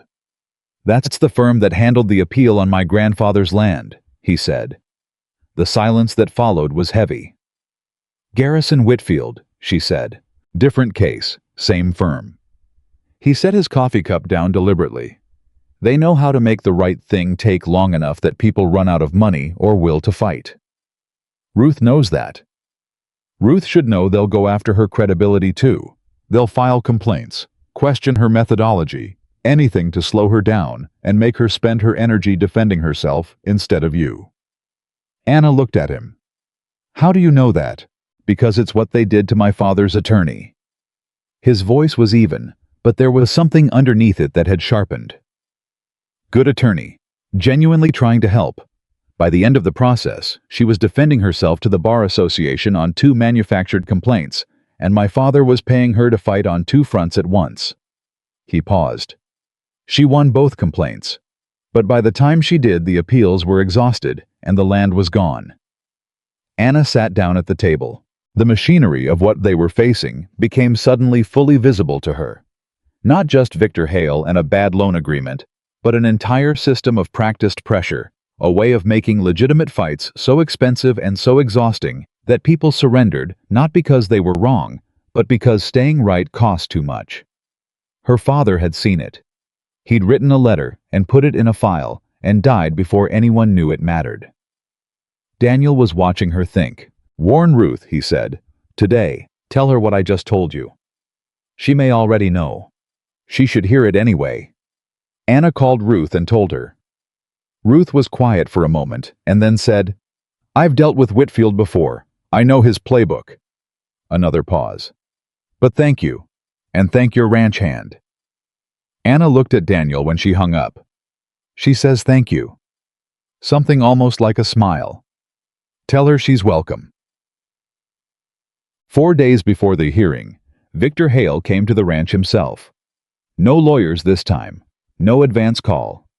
He simply appeared at her gate at 10 in the morning in a black vehicle that was expensive enough to make a statement just sitting in her driveway, and he knocked on her door the way a man knocks when he owns the right to knock. Daniel was in the barn. Anna answered the door alone. Hale was 60, broad-shouldered, with the kind of face that had been handsome in its 40s and had since settled into a look of comfortable authority. He wore a jacket that hadn't come from anywhere in this county, and shoes that had definitely never walked on anything unpaved until today. He smiled when she opened the door. She did not. Ms. Caldwell, I apologize for dropping by without calling. I was in the area. No, you weren't. She kept the door half closed. What do you want, Mr. Hale? He looked past her, briefly taking inventory. She realized even now before returning his attention to her face. I wanted to speak to you personally, without attorneys. Then you should have called my attorney and arranged it. I wanted to speak to you as one. He seemed to reconsider his wording. As someone who respects what you're trying to do here. This land is important to you. I understand that. It's important to me too, in a different way. His voice modulated to something warmer. I'm not a villain, Ms. Caldwell. I haven't called you one. The legal challenge your attorney filed suggests a certain... Is there something specific you'd like to say? Anna's voice was quiet and unhurried. Because my morning is full. His expression shifted, just barely. A millimeter of the warmth retreating. The amendment your father signed. My father didn't sign any amendment. She said it directly without heat, looking him in the eye. I have a letter in his handwriting dated 31 days before the date on your document declining to sign it and requesting the original terms remain in effect. You and I both know what that means about the document you filed. The warmth was gone now. What replaced it was not anger. Victor Hale was too practiced for visible anger, but a new kind of attention. The kind a person gives something they have underestimated. That's a serious allegation, he said. It's not an allegation. It's a fact that will be presented at the hearing in 4 days. She looked at him with the exact steadiness her father had taught her. Mr. Hale, you built your offer to me on the assumption that I hadn't read the documents and wouldn't. You were wrong about that. You built your legal filing on the assumption that my father's records wouldn't survive him. You were wrong about that too. She let a beat pass. I suggest you spend the next 4 days talking very carefully to your attorneys. He looked at her for a long moment. She saw something in that look she hadn't expected. Not concession, but calculation. A man reassessing a situation, deciding on a different approach. You found help, he said. Not quite accusatory. Something more like acknowledgement. I found what I needed. She moved to close the door. Good morning, Mr. Hale? She closed it. She stood in her entryway for 30 seconds, breathing evenly, listening to his footsteps on the porch, the car door, the engine, the vehicle retreating down the gravel road. Then Daniel was at the back door of the kitchen, and he could read her face immediately. "Hail," he said, himself. She moved to the kitchen and picked up her phone. "He came to look at me, to figure out what changed." She dialed Ruth. "He knows the letter is real. I told him." Daniel was very still. "You told him. I wanted him to know that we know." She listened to the ring. "He came here to see if I'd flinch. I wanted him to leave knowing that I hadn't." Ruth answered, and Anna described every word of the conversation verbatim, with the precision of someone who had been paying exact attention throughout. Ruth listened. Then, "You said the right things, all of them." A pause. "He'll go back and review everything. He's going to look for the vulnerability in your letter, the chain of custody, the authentication, anything he can use to question its validity. Can he? He can try, which is why I need your father's letter authenticated by a handwriting expert before the hearing." Ruth was already moving as she talked. Anna could hear it. "I need you to find me at least 2 other documents in James Caldwell's handwriting from the same period. The more recent to the letter's date, the better." Anna knew exactly where those were. The ledger. 20 years of her father's handwriting dated daily, the last entries made 6 months before the letter. "I have them," she said. "Bring them tomorrow." After Anna hung up, Daniel was leaning against the counter, and the look on his face was the one she had been seeing more frequently. That fierce, quiet attention that wasn't detachment and wasn't sentimentality, but something in between, something that was entirely his own. "He rattled you," he said. "A little," she admitted. It cost her to say it. "Good." She looked up. "Good. It means you're paying attention." He pushed off from the counter and came to the table and picked up his hat. "You're not scared because you think you're losing. You're scared because you know exactly what's at stake. That's different." He looked at her with complete directness. "You handled him exactly right." She looked at him standing in her kitchen. This man who had arrived through her gate 9 days ago with calloused hands and someone else's loss in his past and no particular plan to stay anywhere. And she thought about how the worst moments of her life had a way of showing her what she actually needed versus what she'd thought she could manage without. Daniel. She said his name the way she said things when she meant them all the way through. "Whatever happens at the hearing, whatever happens after, I need you to know that I don't take lightly what you've done here." He held her gaze. "I know you don't," he said. "That's why it was worth doing." They stood there for a moment in the kitchen, in the particular kind of silence that happens when 2 people have said something true, and both of them feel the weight of it, and neither of them is ready to set it down yet. Then his phone rang. He looked at the screen. A number she didn't recognize. He answered. She watched his face change. The steadiness she had come to rely on as a fixed point went through a shift she hadn't seen before, something that started as surprise and moved through something harder and landed somewhere she couldn't quite name. He said 3 words. "When did it happen?" Then he listened for a long time. Then he said, "I'll call you back," and ended the call and stood very still with the phone in his hand. "Daniel." Her voice was careful. He looked up. His eyes were clear, but there was something behind them that hadn't been there 60 seconds ago. "That was the Hendricks Ranch," he said. "In Wyoming, the one I left 3 months ago." She waited. "The owner died last week. Heart attack." He stopped, set the phone on the table. "He left the operation to his daughter. She's 26. She's never run a ranch, and she has..." He stopped again. "What?" "She has a loan through Hale Capital." His voice was very quiet. "Acquired 8 months ago from the original lender. She called the Hendricks foreman who called everyone who'd ever worked there, looking for someone with the right experience to help her understand what she'd inherited." The full weight of the coincidence, if it was a coincidence, settled into the room. Anna looked at him. "They're everywhere," she said. Daniel looked at the phone on the table. His jaw was set. "She's 26 years old, and she's alone, and she doesn't know what she's looking at." Anna understood what was happening. She understood it, and she felt it as 2 distinct things, simultaneously, the right thing and the hard thing, and the fact that they were the same thing. "You should call her back," she said. He looked at her. "Tell her to check her notification letter," Anna said. "Tell her to count the days. Tell her to call Ruth Calloway." Daniel Cross looked at Anna Caldwell across the kitchen in the house that had been in her family for 2 generations, and the look on his face was the most unguarded she had ever seen from him, like a man who had spent a long time expecting to be alone in something and had just discovered he wasn't.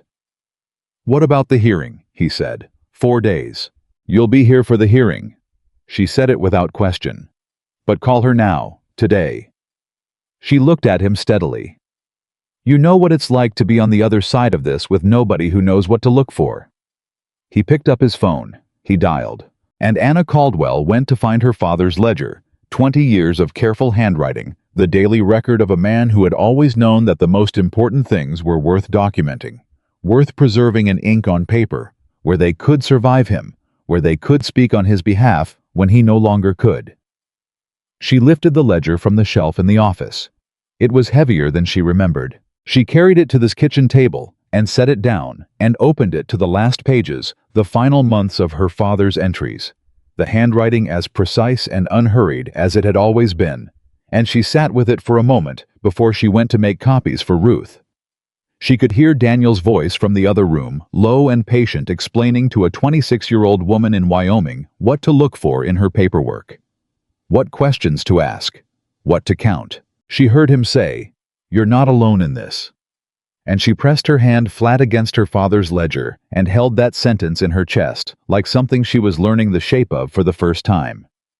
She pressed her hand flat against her father's ledger and held that sentence in her chest, like something she was learning the shape of for the first time, and then she straightened up and carried the ledger to the copy machine because there was work to do, and 4 days was not very long. The next 72 hours moved the way time moves, when everything that matters is converging on a single point, fast and slow at once, each hour feeling both endless and insufficient. Anna drove to Ruth's office that afternoon with the ledger and 3 additional handwriting samples from her father's files. Ruth had already arranged for an authentication expert from the university, a woman named Dr. Patricia Shen, who specialized in question document examination, and Dr. Shen spent 4 hours in Ruth's conference room with James Caldwell's letter and his ledger entries, and a variety of instruments that Anna didn't recognize, working with the focused quiet of someone who understood that what she was examining was not just ink on paper, but the last testimony of a man who had tried to protect his family from beyond the grave. Anna sat in Ruth's waiting area and did not pace because pacing was something she had decided years ago she would not do. She sat with her hands in her lap and her spine straight, and she breathed. Daniel had stayed at the ranch. She had not asked him to. He had looked at her when she picked up the ledger and said, "Someone should be here." And she had nodded once and driven away. And the whole drive in, she had been aware of the particular safety of knowing the property was not empty, that the gate had someone behind it who would notice if a black vehicle came down the road. She had not examined that feeling too carefully. She was saving that for later, when the land was still hers, and she had the luxury of examining feelings. Dr. Shen appeared at 4:40 in the afternoon. She was compact and precise, with reading glasses pushed up on her head, and the look of a woman who had delivered important findings many times and understood the weight of them. "The letter is authentic," she said without preamble. "The handwriting matches across 16 individual characteristics. The ink age is consistent with the document date. There is no evidence of alteration." She looked at Anna directly. "Your father wrote that letter." Anna did not cry. She had made herself a promise about that. But her throat tightened in a way she could not entirely control, and she pressed her lips together and nodded and said, "Thank you," and meant it all the way down. Ruth appeared behind Dr. Shen. "I've already drafted the authentication affidavit. Patricia will sign it tomorrow morning, and it goes into our hearing package." Ruth looked at Anna with the particular expression she used when she was about to say something that mattered. "We're in a strong position. I want you to hear that clearly. Strong. Not guaranteed. Nothing in a courtroom is guaranteed, but strong. What does Whitfield have? He's going to argue. The letter is ambiguous, that refusing to sign a proposed amendment is not the same as the amendment never being executed by other means. He'll argue there may have been a subsequent agreement. Ruth's voice was steady. It's a weak argument against authentication evidence, but he'll make it professionally, and the judge will have to consider it. What else? He's going to attack the notification timeline argument by claiming the 30-day requirement was a guidance provision rather than a condition precedent. She paused. Again, weak against the actual contract language, but Whitfield is very good at making weak arguments sound reasonable. And the fee calculation discrepancy. That one he's going to try to characterize as a scrivener's error, unintentional, harmless. Ruth looked at her. Which is why I've spent the last 2 days pulling Hale Capital's loan agreements with Tom Briggs and the Vandermeer family on Route 11. The same fee calculation methodology appears in all 3 contracts. The same missing rate schedule. That is not a scrivener's error. That is a pattern. Anna looked at her. You've been building a pattern case, Anna said. From the day you called me. Ruth almost smiled. Get some sleep tonight, actual sleep. Tomorrow I need you sharp. She got home at 7. Daniel had fed the cattle and checked the fence and made something in the cast iron skillet that smelled like onions and potatoes and beef, and was exactly what a person needed after a day like the one she'd had. He set a plate in front of her and sat across the table, and she ate the first 3 bites before she said anything. Authentication confirmed, she said. He was watching her face. The letter holds. The letter holds. She set her fork down for a moment. Dr. Shen said 16 individual matching characteristics. She picked the fork back up. My father wrote that letter, and they filed something that contradicted it and called it legal. Daniel's hand rested flat on the table. 3 days, he said. 3 days. She told him everything Ruth had said. Whitfield's likely arguments, the pattern case, the Briggs and Vandermeer connections. He listened without interrupting, which was one of the things she had noticed about him from the first conversation, the way he listened. Like listening was an activity, rather than a pause before his own talking. The pattern is the key, he said when she finished. 1 case is a dispute. 3 cases with identical documentation irregularities is deliberate. Ruth knows that. Make sure she knows to put the Briggs case in front as much as possible. Tom Briggs is 71 years old. His family has had that land since the 1940s. Daniel looked at her steadily. Judges are human. The human story matters alongside the legal argument. Anna looked at him across the table. You should have finished law school. Something moved across his face. Not bitterness. Something older than that. Different life, he said. She almost said what she was thinking, that she was glad this was the life that had happened. Instead, that she was glad the set of events that had broken something in him had also brought him down this road and through her gate. She almost said it, and then she decided it was too close to something she wasn't ready to say out loud, so she picked up her fork and changed the subject to the cattle rotation for tomorrow, and he followed her there without comment. But when she stood up to take her plate to the sink, he was already there with his own, and their hands were briefly in the same space, reaching for the faucet, and neither of them moved away immediately, and the kitchen felt very small for exactly 3 seconds before she stepped back and turned off the faucet and said she was going to review her notes before bed. Good night, Anna, he said. She walked down the hallway, and she was aware of the exact sound of his footsteps behind her, going to the back door and then out toward the barn, and she stood in her bedroom and put her hand against the wall and breathed until the feeling evened out. 3 days. She had 3 days. Everything else could wait 3 days. 2 days before the hearing, Garrison Whitfield made his move. It came at 9 in the morning as a formal motion, a request to exclude the authentication evidence on the grounds that the document had been provided by an interested party and the chain of custody could not be independently verified. It was exactly what Daniel had predicted. Manufactured procedural pressure designed to make Ruth spend time defending the validity of her strongest evidence rather than building her case. Ruth called Anna while she was driving fence line. Don't panic, Ruth said, which meant the situation had a dimension that could cause panic. Tell me. Whitfield is challenging the authentication affidavit. He's claiming the letter was produced from a collection of documents maintained solely by you, an interested party, and that there is no independent verification of when or how it was filed. Ruth's voice was sharp and controlled. He's not saying it's fake. He's saying he can't verify it isn't. What do you need? Anyone else who had access to those files. Anyone who can testify they saw the letter prior to this proceeding. A witness who is not you and not your attorney. Anna pulled her truck to the side of the road. She thought. The box of documents. The spare room. Who had been in that house in the last 3 years, who might have seen those files? Patrice had been in the house hundreds of times. But Patrice had never been in the spare room. Gerald Pruitt had delivered paperwork to her door, but never come inside. The teenage brothers who worked weekends. Cody and Garrett had never been past the kitchen. The attorney she'd fired. He'd reviewed documents with her at his office, not at the ranch. And then she remembered. 2 years ago. November.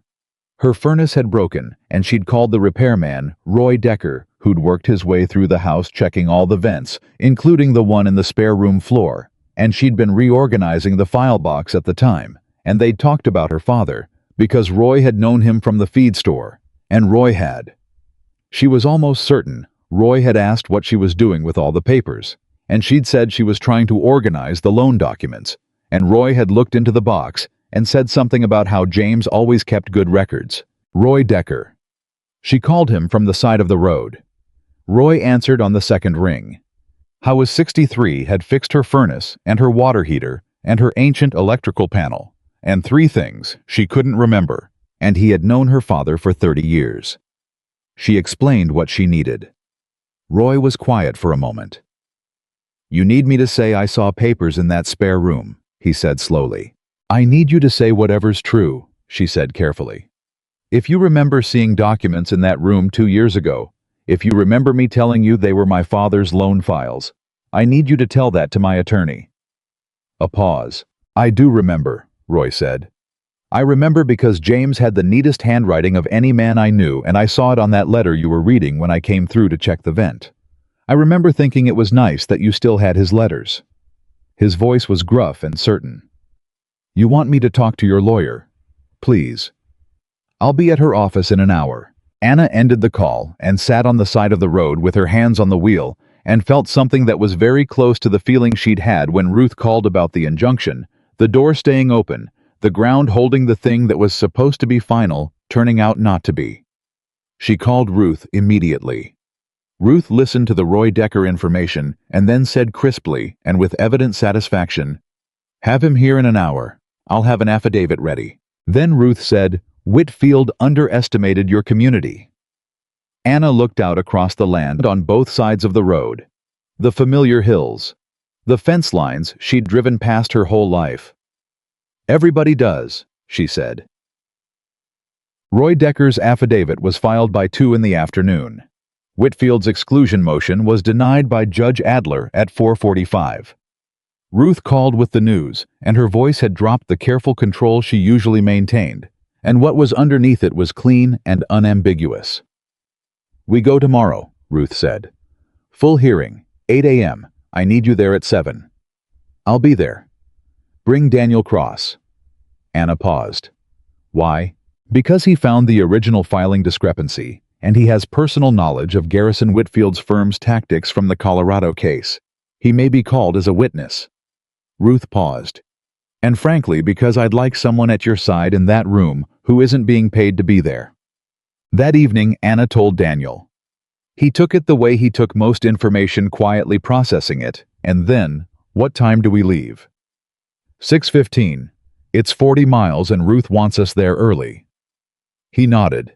He was repairing a piece of tack at the table, the same patient-focused work he brought to everything, and he didn't stop working when she spoke, but she knew he was listening fully.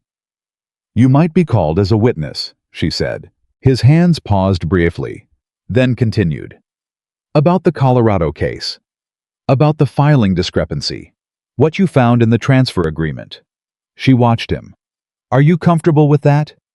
He set the tack down and looked at her. Yes. No hesitation. It's a courtroom. Whitfield will cross-examine you. Let him. The simplicity of it. The complete absence of performance in how he said it. She had spent 2 weeks watching this man handle difficult things, and she still hadn't found the seam where the calm was faked. She was beginning to think there wasn't one. "Daniel." She sat down across from him. "After tomorrow, whatever happens, what are you going to do?" He looked at her evenly. "I haven't decided," he said. "The Hendricks girl in Wyoming. She's talking to Ruth now. Ruth connected her with an attorney up there." He picked up the tack again. "She doesn't need me for that." "But you could go." "I could." He didn't look up from the leather. "I could do a lot of things." She said nothing. He set the tack down again slowly and looked at her with the full, undefended attention that she had come to understand was his way of saying something mattered. "Where do you want me, Anna?" The question was so direct it almost knocked her back. She held it for a moment. The complete honesty of it. The fact that he was not dancing around it or making it her problem or pretending the question didn't exist. He was just asking. "I don't know how to answer that," she said finally. "I've been alone here for 2 years and I'm good at it, or I thought I was." "You are good at it." "That's not the point." She pressed her hands flat on the table. "The point is that the last 2 weeks have felt different from every other 2 weeks in recent memory, and I don't entirely know what to do with that." He was quiet. "I'm not asking you to stay," she said. "I want to be clear about that. I'm not Anna." He said her name in that steady way. "Stop telling me what you're not doing and tell me what you actually think." She looked at him. The thing she actually thought was sitting right there. It had been sitting there for several days, clearly enough labeled that ignoring it was starting to feel dishonest. "I think," she said carefully, "that you are the first person in a long time who has stood in this kitchen and made it feel like less of a fight to be in it." She held his gaze. "And I don't know what that means practically, but it's what's true." Daniel Cross looked at her across the kitchen table, with his calloused hands and his steady eyes, and the particular history of a man who had left every place before anyone could leave him, and something in his expression opened in a way she hadn't seen before. "That's enough for me to work with," he said quietly. She looked at him for a moment longer.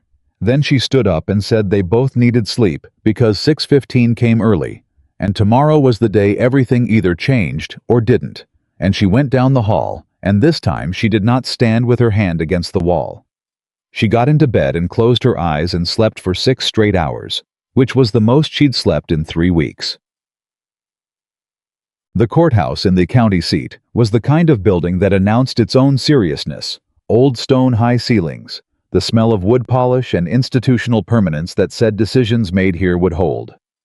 Anna had been inside it 3 times in her life, and each time it had made her feel the way it was designed to make people feel small against the weight of established things. She walked in at 7 a.m. with Daniel beside her, and that feeling was still there, but underneath it was something else. Something her father's letter had put there. The understanding that established things could be wrong. That permanence was not the same as rightness. That a woman with a box of her father's papers and a good attorney and a ranch hand who could read a contract had in fact a fighting chance. Ruth was already there in a conference room off the main corridor, with her files spread across the table, and the organized intensity of a woman who had been awake since 4. She looked at both of them when they came in and said, "Good, sit down." She went through the hearing structure. Her opening argument would center on the notification breach and establish it as a condition precedent, a required step that, when missed by 17 days, invalidated the entire transfer's enforceability against the borrower. She would present the pattern evidence Briggs Vandermeer and Caldwell to establish that this was not error, but practice. She would present the authentication evidence to demonstrate that the amendment Hale Capital had filed did not reflect a document James Caldwell had ever signed, and that Hale Capital had filed it knowing this. "The fraud on the court argument," Ruth said, "is the one that changes the nature of this proceeding. Whitfield knows it. He's going to do everything he can to keep Judge Adler focused on the technical contractual issues and away from the question of document fabrication. Don't let him." She looked at Anna. "If Adler asks you anything directly, anything, answer simply and truthfully. Don't elaborate, don't perform, just speak." "Understood." Ruth looked at Daniel. "If you're called same rules, you found the discrepancy in the transfer agreement. Walk through exactly what you looked at and what you saw. Nothing more. Yes, ma'am. Ruth looked between them. For a moment, the professional precision dropped, and something more personal moved through her expression. Your father was a good man, Anna, and he was a careful man. Today we're going to make sure that counted for something. Anna nodded. She trusted her voice for exactly one word, yes. The hearing began at 8:15. Judge Adler was 67, lean with white hair and the particular patience of a man who had seen every kind of legal maneuver and was no longer impressed by any of them.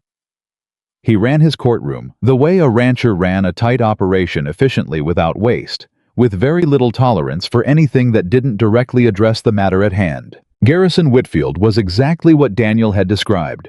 Polished, systematic, radiating the confidence of a man who believed the outcome was inevitable and was simply managing the interval before it arrived.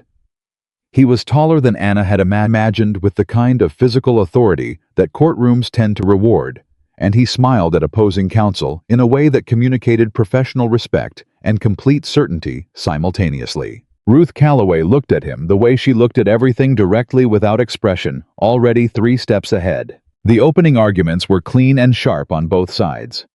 Ruth laid out the notification breach with the clarity of someone who had been building the case in her sleep.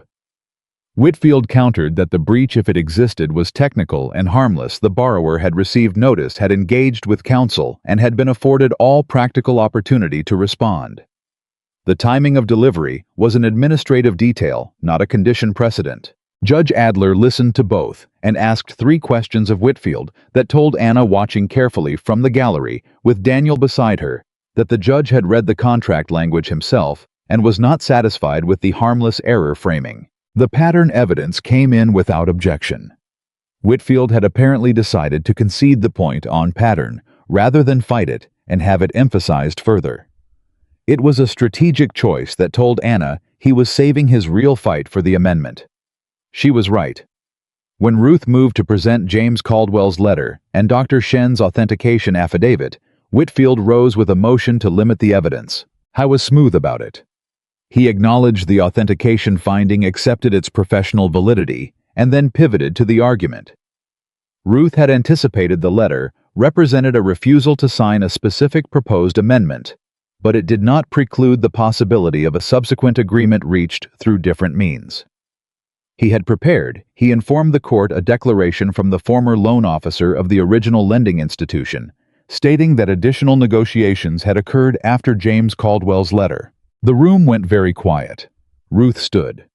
Your Honor, we request the opportunity to examine this declaration before it is entered. Judge Adler looked at Whitfield. How recent is this declaration? Signed yesterday, Your Honor. Judge Adler's expression did not change, but something behind his eyes sharpened. Signed yesterday, he repeated, and submitted this morning. Yes, Your Honor. Mr. Whitfield, this proceeding has been scheduled for 2 weeks. Are you telling me that a material witness declaration was obtained the day before this hearing? Whitfield did not blink. We only recently located the former loan officer, Your Honor. I see. Judge Adler turned to Ruth. Ms. Calloway. Ruth stood. Your Honor, we request the opportunity to verify the declaration's authenticity before it is admitted. We also note that Hale Capital has already demonstrated a pattern of filing documents in this proceeding that do not accurately reflect the underlying facts. A pattern we have documented through authentication evidence and the pattern testimony of Mr. Briggs and Ms. Vandermeer. She paused.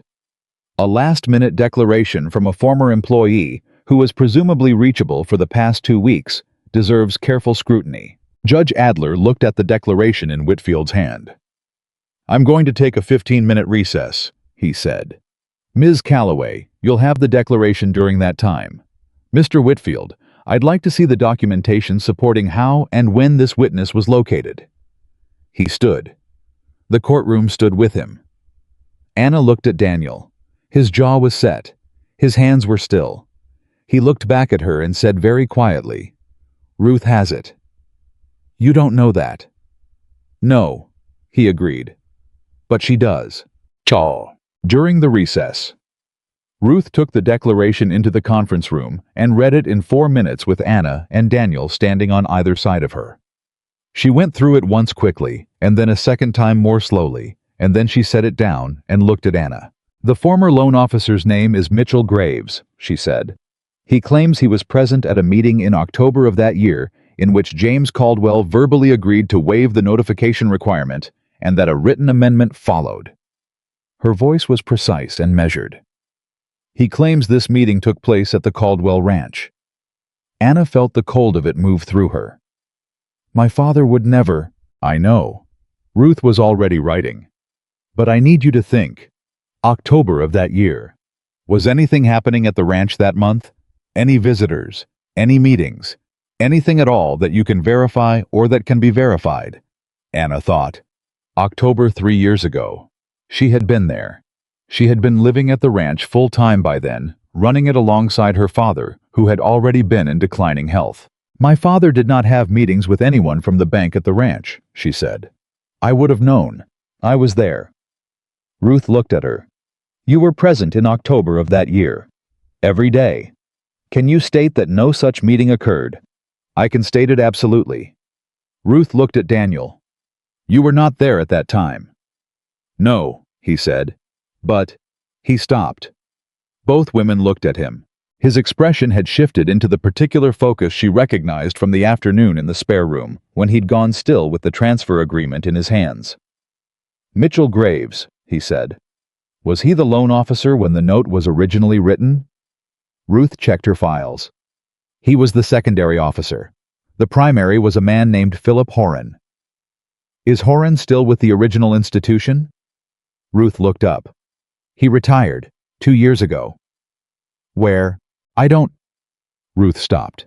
She was already opening her laptop. Her fingers moved fast. Daniel said, "If Graves is making a claim about a meeting, Horan would have been the primary contact. If that meeting actually happened, Horan would know about it. If it didn't happen—" "Horan would know that too," Ruth said quietly. She was looking at her screen. "Philip Horan, retired, lives in Millhaven." She picked up her phone. "Ruth," Anna said. "We have 12 minutes." "I know." Ruth was already dialing. The call lasted 4 minutes. Anna watched Ruth's face during those 4 minutes with the particular attention of a woman who had learned that the truth of a situation was written in the listener's expression when they couldn't see you watching them. Ruth's face went from urgent to very still to something Anna had not seen from her before, something that looked underneath the controlled professional surface like fury. She ended the call. She looked at Anna. "Philip Horan says no such meeting ever occurred," she said. "He was the primary officer. All borrower contacts were logged. There is no log entry for any October meeting at the Caldwell Ranch. He also says—" She paused. "He says Mitchell Graves was terminated from the institution 18 months ago for falsifying loan documentation." The words landed like stone. Anna pressed her hands flat on the conference table. "Falsifying loan documentation," she said. "Yes." Ruth looked at her. "And he is willing to testify to that, right now, on the phone, by declaration." She was already writing again, her pen moving fast. "I'm going to call his attorney and get a signed declaration faxed to this courthouse in the next 10 minutes. She was on the phone before the sentence finished. Daniel looked at Anna. Anna looked at him. She thought about her father writing a letter in his careful period-ending script, declining an amendment, stating his concerns, requesting the original terms. A man who had seen something wrong and said no in writing and then died, and the no had survived him. And now a retired loan officer in Millhaven was on the phone with a woman who fought cases nobody else would touch. And the paper trail that Victor Hale's people had believed was hidden or non-existent or irrelevant was turning out to be the thing that undid them completely. "It's going to hold," Daniel said. She looked at him. "All of it," he said. "The letter, the notification breach, the pattern, and now this." His voice was quiet and completely certain. "It's going to hold, Anna." She wanted to believe him with the same uncomplicated certainty he was offering. She made herself wait. Because she was her father's daughter, and her father had always said that the moment you were sure of something, was the moment you stopped paying attention to it. But she let herself feel for exactly a moment what it would mean if Daniel Cross was right. Philip Horan's declaration arrived by fax at 7 minutes into the recess. Ruth read it, clipped it to her materials, stood up, smoothed her jacket, and said, "Let's go." Judge Adler reconvened the hearing. What happened in the next 40 minutes was by any measure Anna would later use to describe it. Not a dramatic legal battle. It was not fire and fury and raised voices. It was something more like a careful, methodical dismantling. Ruth presenting Horan's declaration. Whitfield objecting on authentication grounds. Judge Adler requesting Whitfield's documentation of when Mitchell Graves had been located and how his declaration had been obtained, and Whitfield's answers being increasingly insufficient against the standard a judge with 30 years of experience was applying to them. Judge Adler called a recess. When he returned, he looked at Whitfield for a long moment before he spoke. "Mr. Whitfield, the Mitchell Graves declaration presents significant authenticity concerns in light of testimony regarding his employment history and the complete absence of any contemporaneous record of the meeting he describes." His voice was level and quiet, and carried the particular weight of a man who was choosing his words with care because they were going into the record. "I'm striking the declaration. I'm also referring the matter of its preparation and submission to the State Bar's Ethics Committee for review." Whitfield's face did not change. He was too practiced for that. But something in the room changed. Anna felt it in her chest. Judge Adler turned to the matter of the notification breach. He read from the contract language. He cited precedent. He addressed Whitfield's technical defect argument directly and clearly, and found it insufficient against the specific contractual language, which was unambiguous in its requirement and its consequence. He found the notification delay to be a material breach. He found the transfer of the note to be unenforceable against Anna Caldwell under the terms of the agreement as originally executed. He found further that the document filed by Hale Capital, purporting to be an executed amendment, was in the absence of any credible supporting evidence, unsupported by the record, and inconsistent with evidence of James Caldwell's documented refusal. The foreclosure proceeding was dismissed. He referred the pattern evidence regarding the Briggs and Vandermeer cases to the State Attorney's Office for investigation. He referred the question of the Mitchell Graves declaration to the Bar Ethics Committee and the County District Attorney. Anna sat in the gallery and heard every word and did not move. Beside her, Daniel had gone very still. Ruth was writing. Whitfield was conferring quietly with his associate. And in the high-ceilinged room that smelled of wood polish and institutional permanence, something that had been moving toward Anna Caldwell for 2 years stopped moving. It stopped and it reversed, and the land that her grandfather had worked and her father had held, and she had been trying to keep with her own 2 hands, and very little else was still hers. It was still hers.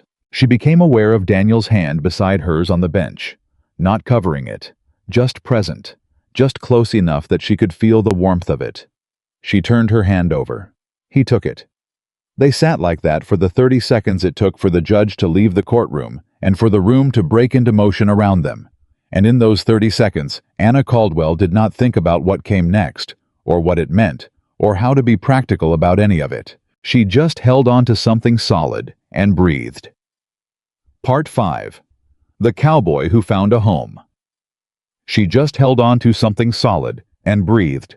And when the 30 seconds ended and the courtroom finished emptying around them, Anna Caldwell let go of Daniel's hand and stood up and straightened her jacket, the way her father had taught her to stand after a hard thing. Fully upright, shoulders back, like the ground under your feet was exactly where it was supposed to be. Ruth was waiting for them in the corridor. She had her briefcase in one hand and her phone in the other, and the look on her face was the most unguarded Anna had seen from her not celebration exactly, because Ruth Calloway was not a woman who celebrated before the paperwork was filed, but something underneath the professional surface that was warm and real and entirely human. "It holds," Ruth said. "All of it.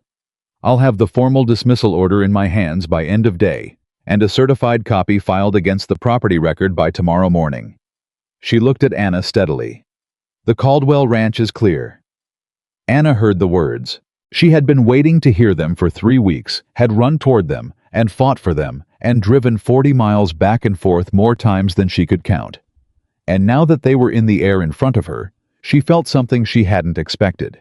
Not relief exactly, but a vast, settling quiet, the way a storm sounds in the last 10 seconds before it finally breaks. "Tom Briggs," she said. Ruth nodded. "I called his attorney this morning. The state attorney's office referral strengthens every individual challenge in the pattern. Tom has a real fight now, not just a hope." A pause. "The Vandermeer family too. And the girl in Wyoming, the Hendricks Ranch." Ruth almost smiled. "Her attorney up there is good. I spoke with him yesterday. She has a notification breach of 22 days. She has a case." Ruth looked between Anna and Daniel. "You two started something larger than you knew." Daniel stood quietly beside Anna, with his hands in his pockets, and said nothing, because he had a way of receiving significant information by going still with it, rather than responding to it immediately. And Anna had come to understand that the stillness was not absence, but the opposite. It was full attention directed inward. "Go home," Ruth said. "Take care of your animals. Let this land." Anna nodded. She reached out and took Ruth's hand and held it for a moment in both of hers. Not a handshake, something older than that, and Ruth pressed back and let her. Then Anna and Daniel walked out of the courthouse into the morning air and stood on the stone steps, and the whole wide county spread out around them in every direction. Neither of them said anything for a moment.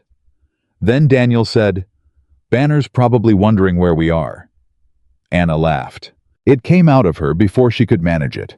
A real laugh, full and unguarded, the kind she hadn't heard from herself in a very long time. She pressed her hand over her mouth, and Daniel was looking at her with that expression she had learned, the one that wasn't quite a smile, but lived in the same neighborhood, and she shook her head and said, "Let's go home." And she heard herself say it, and heard the word home come out of her mouth the way it always had meaning. The ranch meaning the land, meaning the place she had just spent 3 weeks fighting to keep.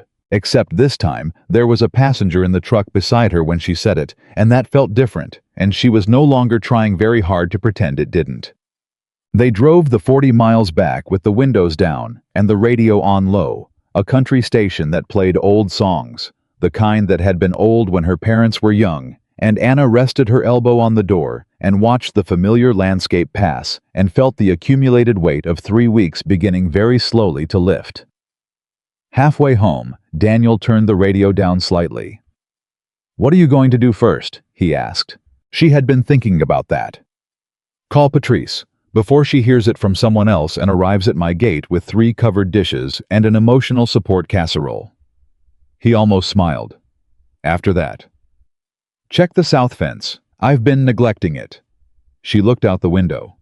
"And I want to go to the East Ridge." "What's on the East Ridge?" She was quiet for a moment. "My father used to take me there at sunrise, when I was a child. He'd sweep his arm across all of it and say, 'Anna, everything you see is yours to keep, as long as you have the courage to hold on to it.'" She felt the words in her chest as she said them.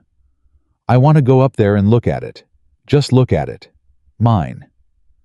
Daniel said nothing. He drove. But she saw his hands ease on the wheel the way they did when he was settling into something rather than moving through it. Patrice arrived at 4 o'clock. Not with 3 covered dishes. With 5, because Patrice Hadley operated on the principle that important moments deserved proportional food, and she considered the preservation of the Caldwell Ranch to be an event roughly equivalent to a wedding in terms of culinary response. She came through the front door without knocking, set everything on the kitchen counter, turned around, and looked at Anna with eyes that were bright and fierce, and not quite dry. "Tell me," she said. Anna told her. All of it.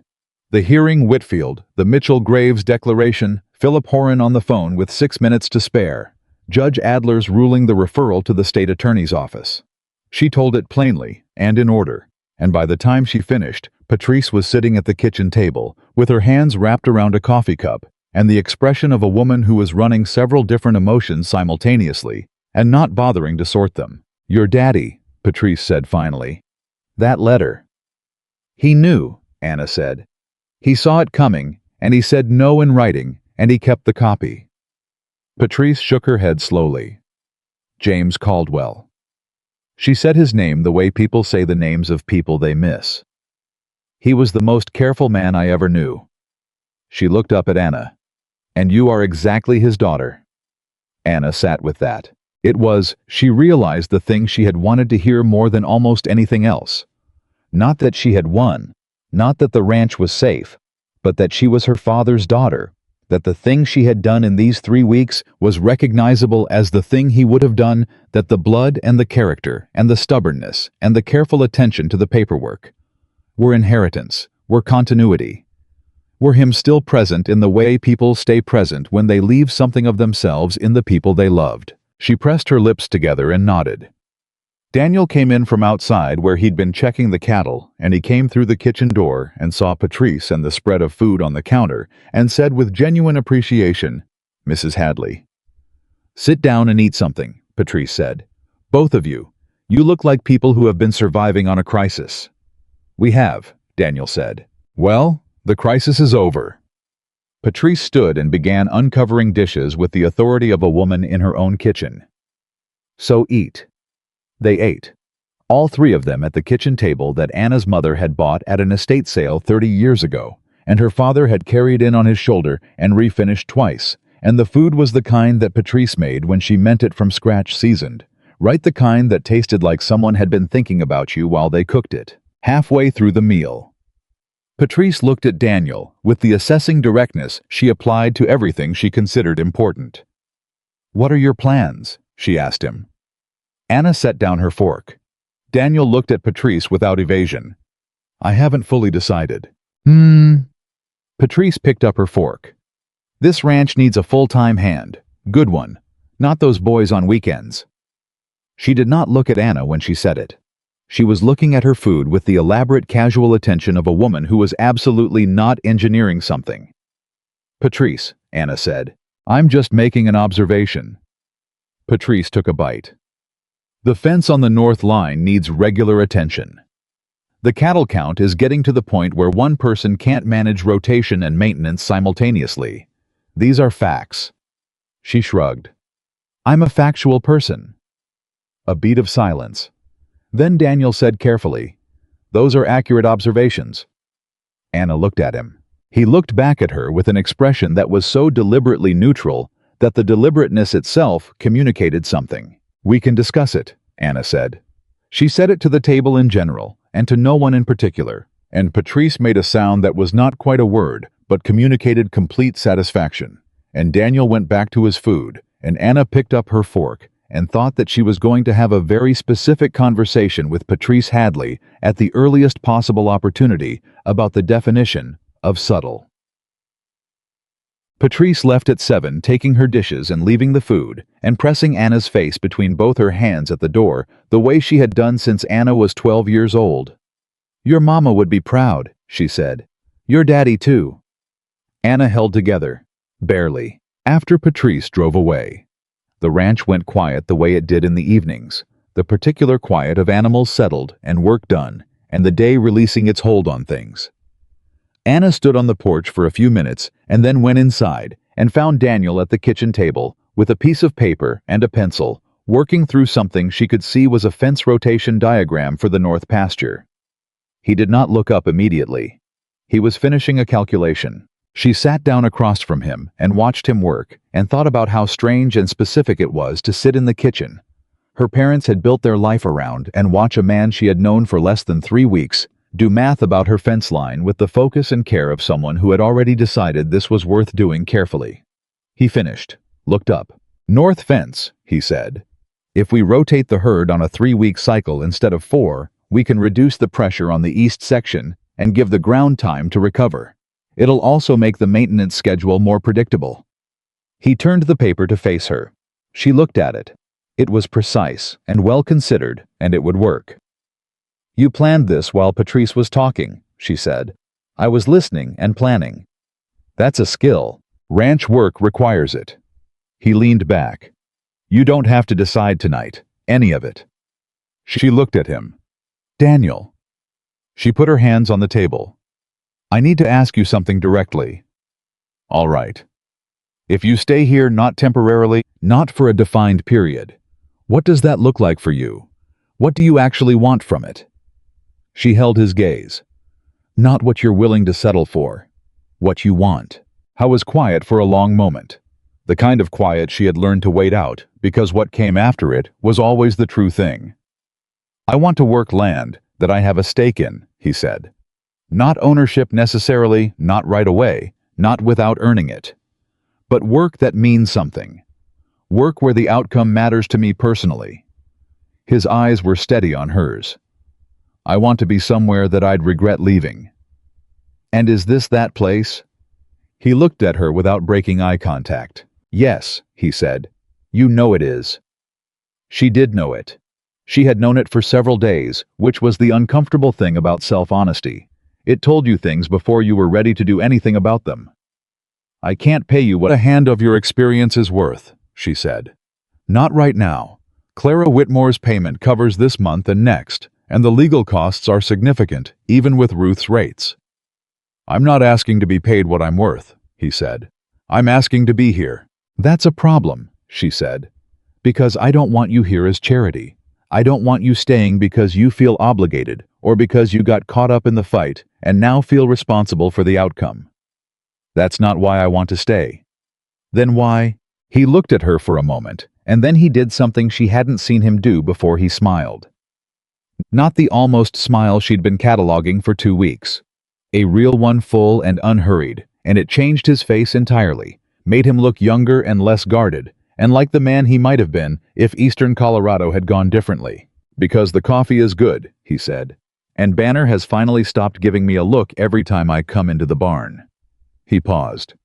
And because you don't need me to save anything for you. You made that clear from the first day. You just needed someone willing to stand beside you while you saved it yourself. He looked at her steadily. That's a privilege. I don't want to walk away from it. She pressed her lips together. She had a response, prepared something practical, something about trial periods and clear expectations and maintaining the independence she had worked for. She had it ready, and then she looked at Daniel Cross sitting at her mother's table with a fence rotation diagram and a real smile, and she decided that the prepared response was armor she no longer entirely needed. 3 months, she said. A real wage, whatever I can manage, fair accounting of what we produce together, and we reassess at 3 months. Both of us with full honesty. He held out his hand across the table. She shook it. His grip was warm and certain, and he held a half-second longer than a standard handshake. And when he let go, she did not immediately look away, and neither did he. 3 months, he said. 2 weeks after the hearing, the state attorney's office opened a formal investigation into Hale Capital Group. Ruth called Anna on a Tuesday morning to tell her, and her voice had the quality it got when something deeply satisfying had occurred through legitimate means, controlled, professional, and underneath it, unambiguous. The investigation covered 7 properties in 3 counties. Victor Hale's attorneys had filed for a temporary halt to the proceedings which had been denied. Mitchell Graves had been charged with fraud and perjury in connection with the declaration he had signed. Garrison Whitfield's firm was under bar ethics review. Tom Briggs called Anna that afternoon. His voice sounded like a different man's, not younger exactly, but lighter. Like something had been lifted off him that had been sitting there so long he'd forgotten it wasn't part of him. Judge granted the injunction, he said. My attorney thinks we have a real case now. The pattern evidence you built. He stopped. Anna, I don't know how to thank you. Thank my ranch hand, she said. He's the one who found the first thread. A pause. Good man to have around. She looked out the kitchen window to where Daniel was working the north fence with Cody and Garrett, the 3 of them moving in the particular coordinated way of people who had established a rhythm. Daniel had taken the 2 brothers in hand the week before, not condescendingly, not as their superior, but as someone who knew the work and was willing to show it, and the change in how they operated had been visible within 2 days. Yes, she said to Tom. He is. The twist that nobody had anticipated came in the 4th week. A woman arrived at the gate on a Wednesday afternoon, mid-40s, in a county vehicle, with the careful expression of someone delivering news they weren't sure how to frame. Her name was Sandra Okafor, and she was from the county recorder's office, and what she had in her folder made Anna's pulse spike before she'd finished the first sentence. In the course of auditing Hale Capital's property acquisitions in connection with the state investigation, the recorder's office had discovered that the original transfer of the Caldwell loan note, the one with the 17-day notification delay, had itself been executed using documents that referenced a power of attorney from the original lender that had expired 4 months prior to the transfer date, which meant the transfer might not have been legally valid at all, not just improperly executed, potentially void, which meant the original lender might still legally hold the note, which meant Anna's debt, if it was valid at all, was to the institution she had originally borrowed from, an institution that had no foreclosure proceeding against her and no grievance with her, and that had in fact, according to Sandra Okafor's careful reading of the investigation documents, already written the note off as a loss when they sold it to Hale Capital for pennies on the dollar. Anna sat down on her porch steps. Sandra Okafor sat beside her with the folder and walked her through it twice, slowly, making sure she understood. "This will need to go back to court," Sandra said. "And to Ruth Calloway. It's complex, but—" she paused. "The preliminary legal opinion from the Attorney General's office is that if the power of attorney was expired, the entire transfer was unauthorized. And if the transfer was unauthorized, then Hale Capital never had a legitimate claim on this property," Anna said. "That's what it looks like." Anna stared at the road. She thought about $62,000, about 5 days, about a man walking through her gate with calloused hands and the right kind of quiet, about her father's letter in its file in the spare room, about the specific stubborn generational refusal to let the land go.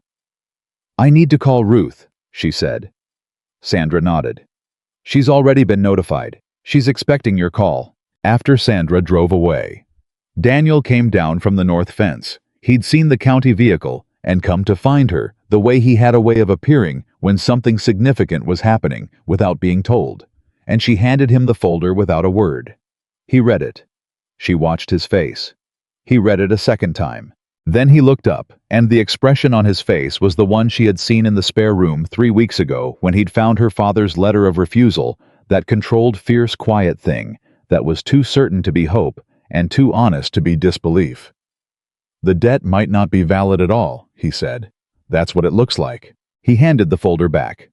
He looked at the ranch, the fence, the barn, the land in every direction, with the eye of someone who understood what they were seeing, who had always understood it, who had recognized it the way you recognize something you've been missing without knowing you were. "Your father," he said quietly. "James Caldwell bought this land clean and kept it clean. And even the bad deal they tried to put on him might not stick." He looked at her. "That's not luck. That's a life lived carefully." Anna felt it move through her, the grief and the gratitude and the pride all layered together, the way they always were when she thought about her father, inseparable from each other, one thing made of several. "Call Ruth," Daniel said. "I'll handle the afternoon feeding." She nodded. She took her phone out, and then she stopped. "Daniel." He turned. She looked at him standing in her father's yard on her family's land, in the afternoon light of a day that had just rearranged itself into something none of them had expected. "I'm glad you were passing through Harlow," she said. He looked at her for a moment with the full, unhurried attention he brought to things that mattered. "I'm glad Patrice talks to strangers," he said. 3 months later, the Caldwell Ranch was legally clear. Ruth's full case, combined with the power of attorney evidence from the recorder's office, resulted in a court finding that Hale Capital's claim on the property had never been valid. The original lender formally released the note in exchange for a negotiated settlement that was a fraction of the original debt. Victor Hale's company faced civil penalties in 4 counties. Mitchell Graves pled guilty. Tom Briggs kept his land. The Vandermeer family kept theirs. The young woman at the Hendricks Ranch in Wyoming, her name was May. Anna had learned 26 years old, and determined in a way that reminded Anna distinctly of herself at that age, kept hers too. The investigation sent a letter to 11 families across 3 counties who had been approached by Hale Capital in the last 4 years. Of the 11, 7 had already lost their properties.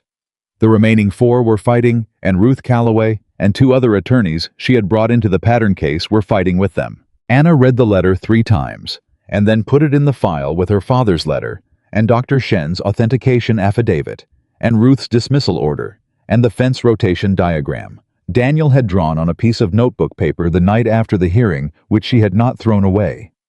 She did not examine why she had kept the diagram. She kept it. On a Saturday morning in early spring, Anna went to the East Ridge at sunrise. She went alone. She had told Daniel where she was going, and he had nodded and said he'd have breakfast ready when she came back, and she had taken the long way up on horseback Banner, who moved under her with the settled confidence of an animal in his right place, and she came to the top of the ridge just as the light was cresting. She sat on Banner and looked at it. Everything her father had swept his arm across when she was 8 years old. The fence lines and the barn and the house and the pasture and the cattle moving slow and certain in the morning, and the land in every direction that was hers, clean and clear and uncontested, and finally, only hers. She thought about her father pressing his hands to this same ground her whole life. She thought about her mother in the south garden refusing to call it small. She thought about a box of papers in a spare room and a letter written in careful script, and the period at the end of a signature that said, "This is final, and I mean every word." She thought about a man who had arrived at her gate with nothing to prove and no particular reason to stay, and had stayed anyway. She pressed her hand against Banner's neck and felt him warm and solid beneath her, and she looked at all of it, everything she had nearly lost and had kept and would keep. And she said out loud into the morning air, where there was no one to hear it but the land, "I held it, Dad." Then she turned Banner around and rode back down. Daniel had made eggs and coffee and biscuits, real ones from scratch, which had turned out to be among the several things he was quietly excellent at. And he was at the stove when she came through the back door, and he looked at her face when she came in and read it the way he read everything accurately and without asking unnecessary questions. He set a plate in front of her. She sat down. "How was it?" he asked. "Good." She wrapped her hands around her coffee cup. "Really good." He sat across from her, and they ate breakfast in the kitchen that had been in her family for 2 generations, with the sound of the ranch moving into its morning outside, and the cattle calling, and the particular quiet of a house that was not empty. After a while, Anna looked up. "The 3 months are up," she said. Daniel set his fork down. He looked at her with that full, unhurried attention. "They are," he said. "You said we'd reassess, both of us, with full honesty." "I remember." She held his gaze. "My honest assessment is that this ranch runs better with you in it. That the fence rotation you designed has already improved the east pasture significantly. That Cody and Garrett have learned more in 8 weeks from you than in 2 years before you. That Banner lets you ride him now without laying his ears back, which I still consider a minor miracle." She paused. "And that the kitchen feels like a kitchen again, instead of just the room where I eat alone before I go back to work." Daniel was very still. "That's my honest assessment," she said. "What's yours?" He looked at her across the table, across the coffee cups and the breakfast plates, and the 20 years of her father's life that lived in the walls of this room, and the thing she had first seen in him, the quality she had recognized from across a dusty gate as something specific and rare was present in his face, without any management or reserve. "My honest assessment," he said carefully, "is that I drove through Harlow, Wyoming, Colorado, Montana, and 6 other states looking for a place that felt like it was worth the trouble of staying. And I found it when I wasn't looking for it, which seems to be how the important things work." He held her gaze. "And I would like very much to stay, not just as a hand, as—" He stopped. "As what?" she asked. "As whatever you'll have me as," he said. "Honestly." Anna looked at him. She thought about the woman she had been 3 months ago, alone in this kitchen, with a letter she couldn't pay, and 5 days to keep the thing her family had built, and no plan, and no one standing beside her. She thought about the choice she had made when a stranger walked through her gate and offered something she hadn't asked for, and she had said come through anyway, because the alternative was going under, and she refused to go under. She thought about trust, how it had cost her before, how she had decided a long time ago to be careful with it, How being careful was not the same as being closed, and closed was not the same as protected. She reached across the table and covered his hand with hers. "Stay," she said. Just that. Just the one word, and she meant it all the way through. Daniel Cross looked at her, and the real smile came back full and unhurried and entirely unguarded, and he turned his hand over and held hers and said, "Yes, ma'am." Outside, the Caldwell Ranch moved into its morning. The cattle grazed on ground that belonged to no one but the woman who had fought for it. The fence lines ran straight and tight. The barn doors were open. The south garden, which Anna had started replanting the week before. The first time in 2 years, she'd had the energy for something that wasn't pure survival, was turning green along the fence, where her mother had always grown it small and stubborn and reaching toward the light. The land was clear. The land was hers.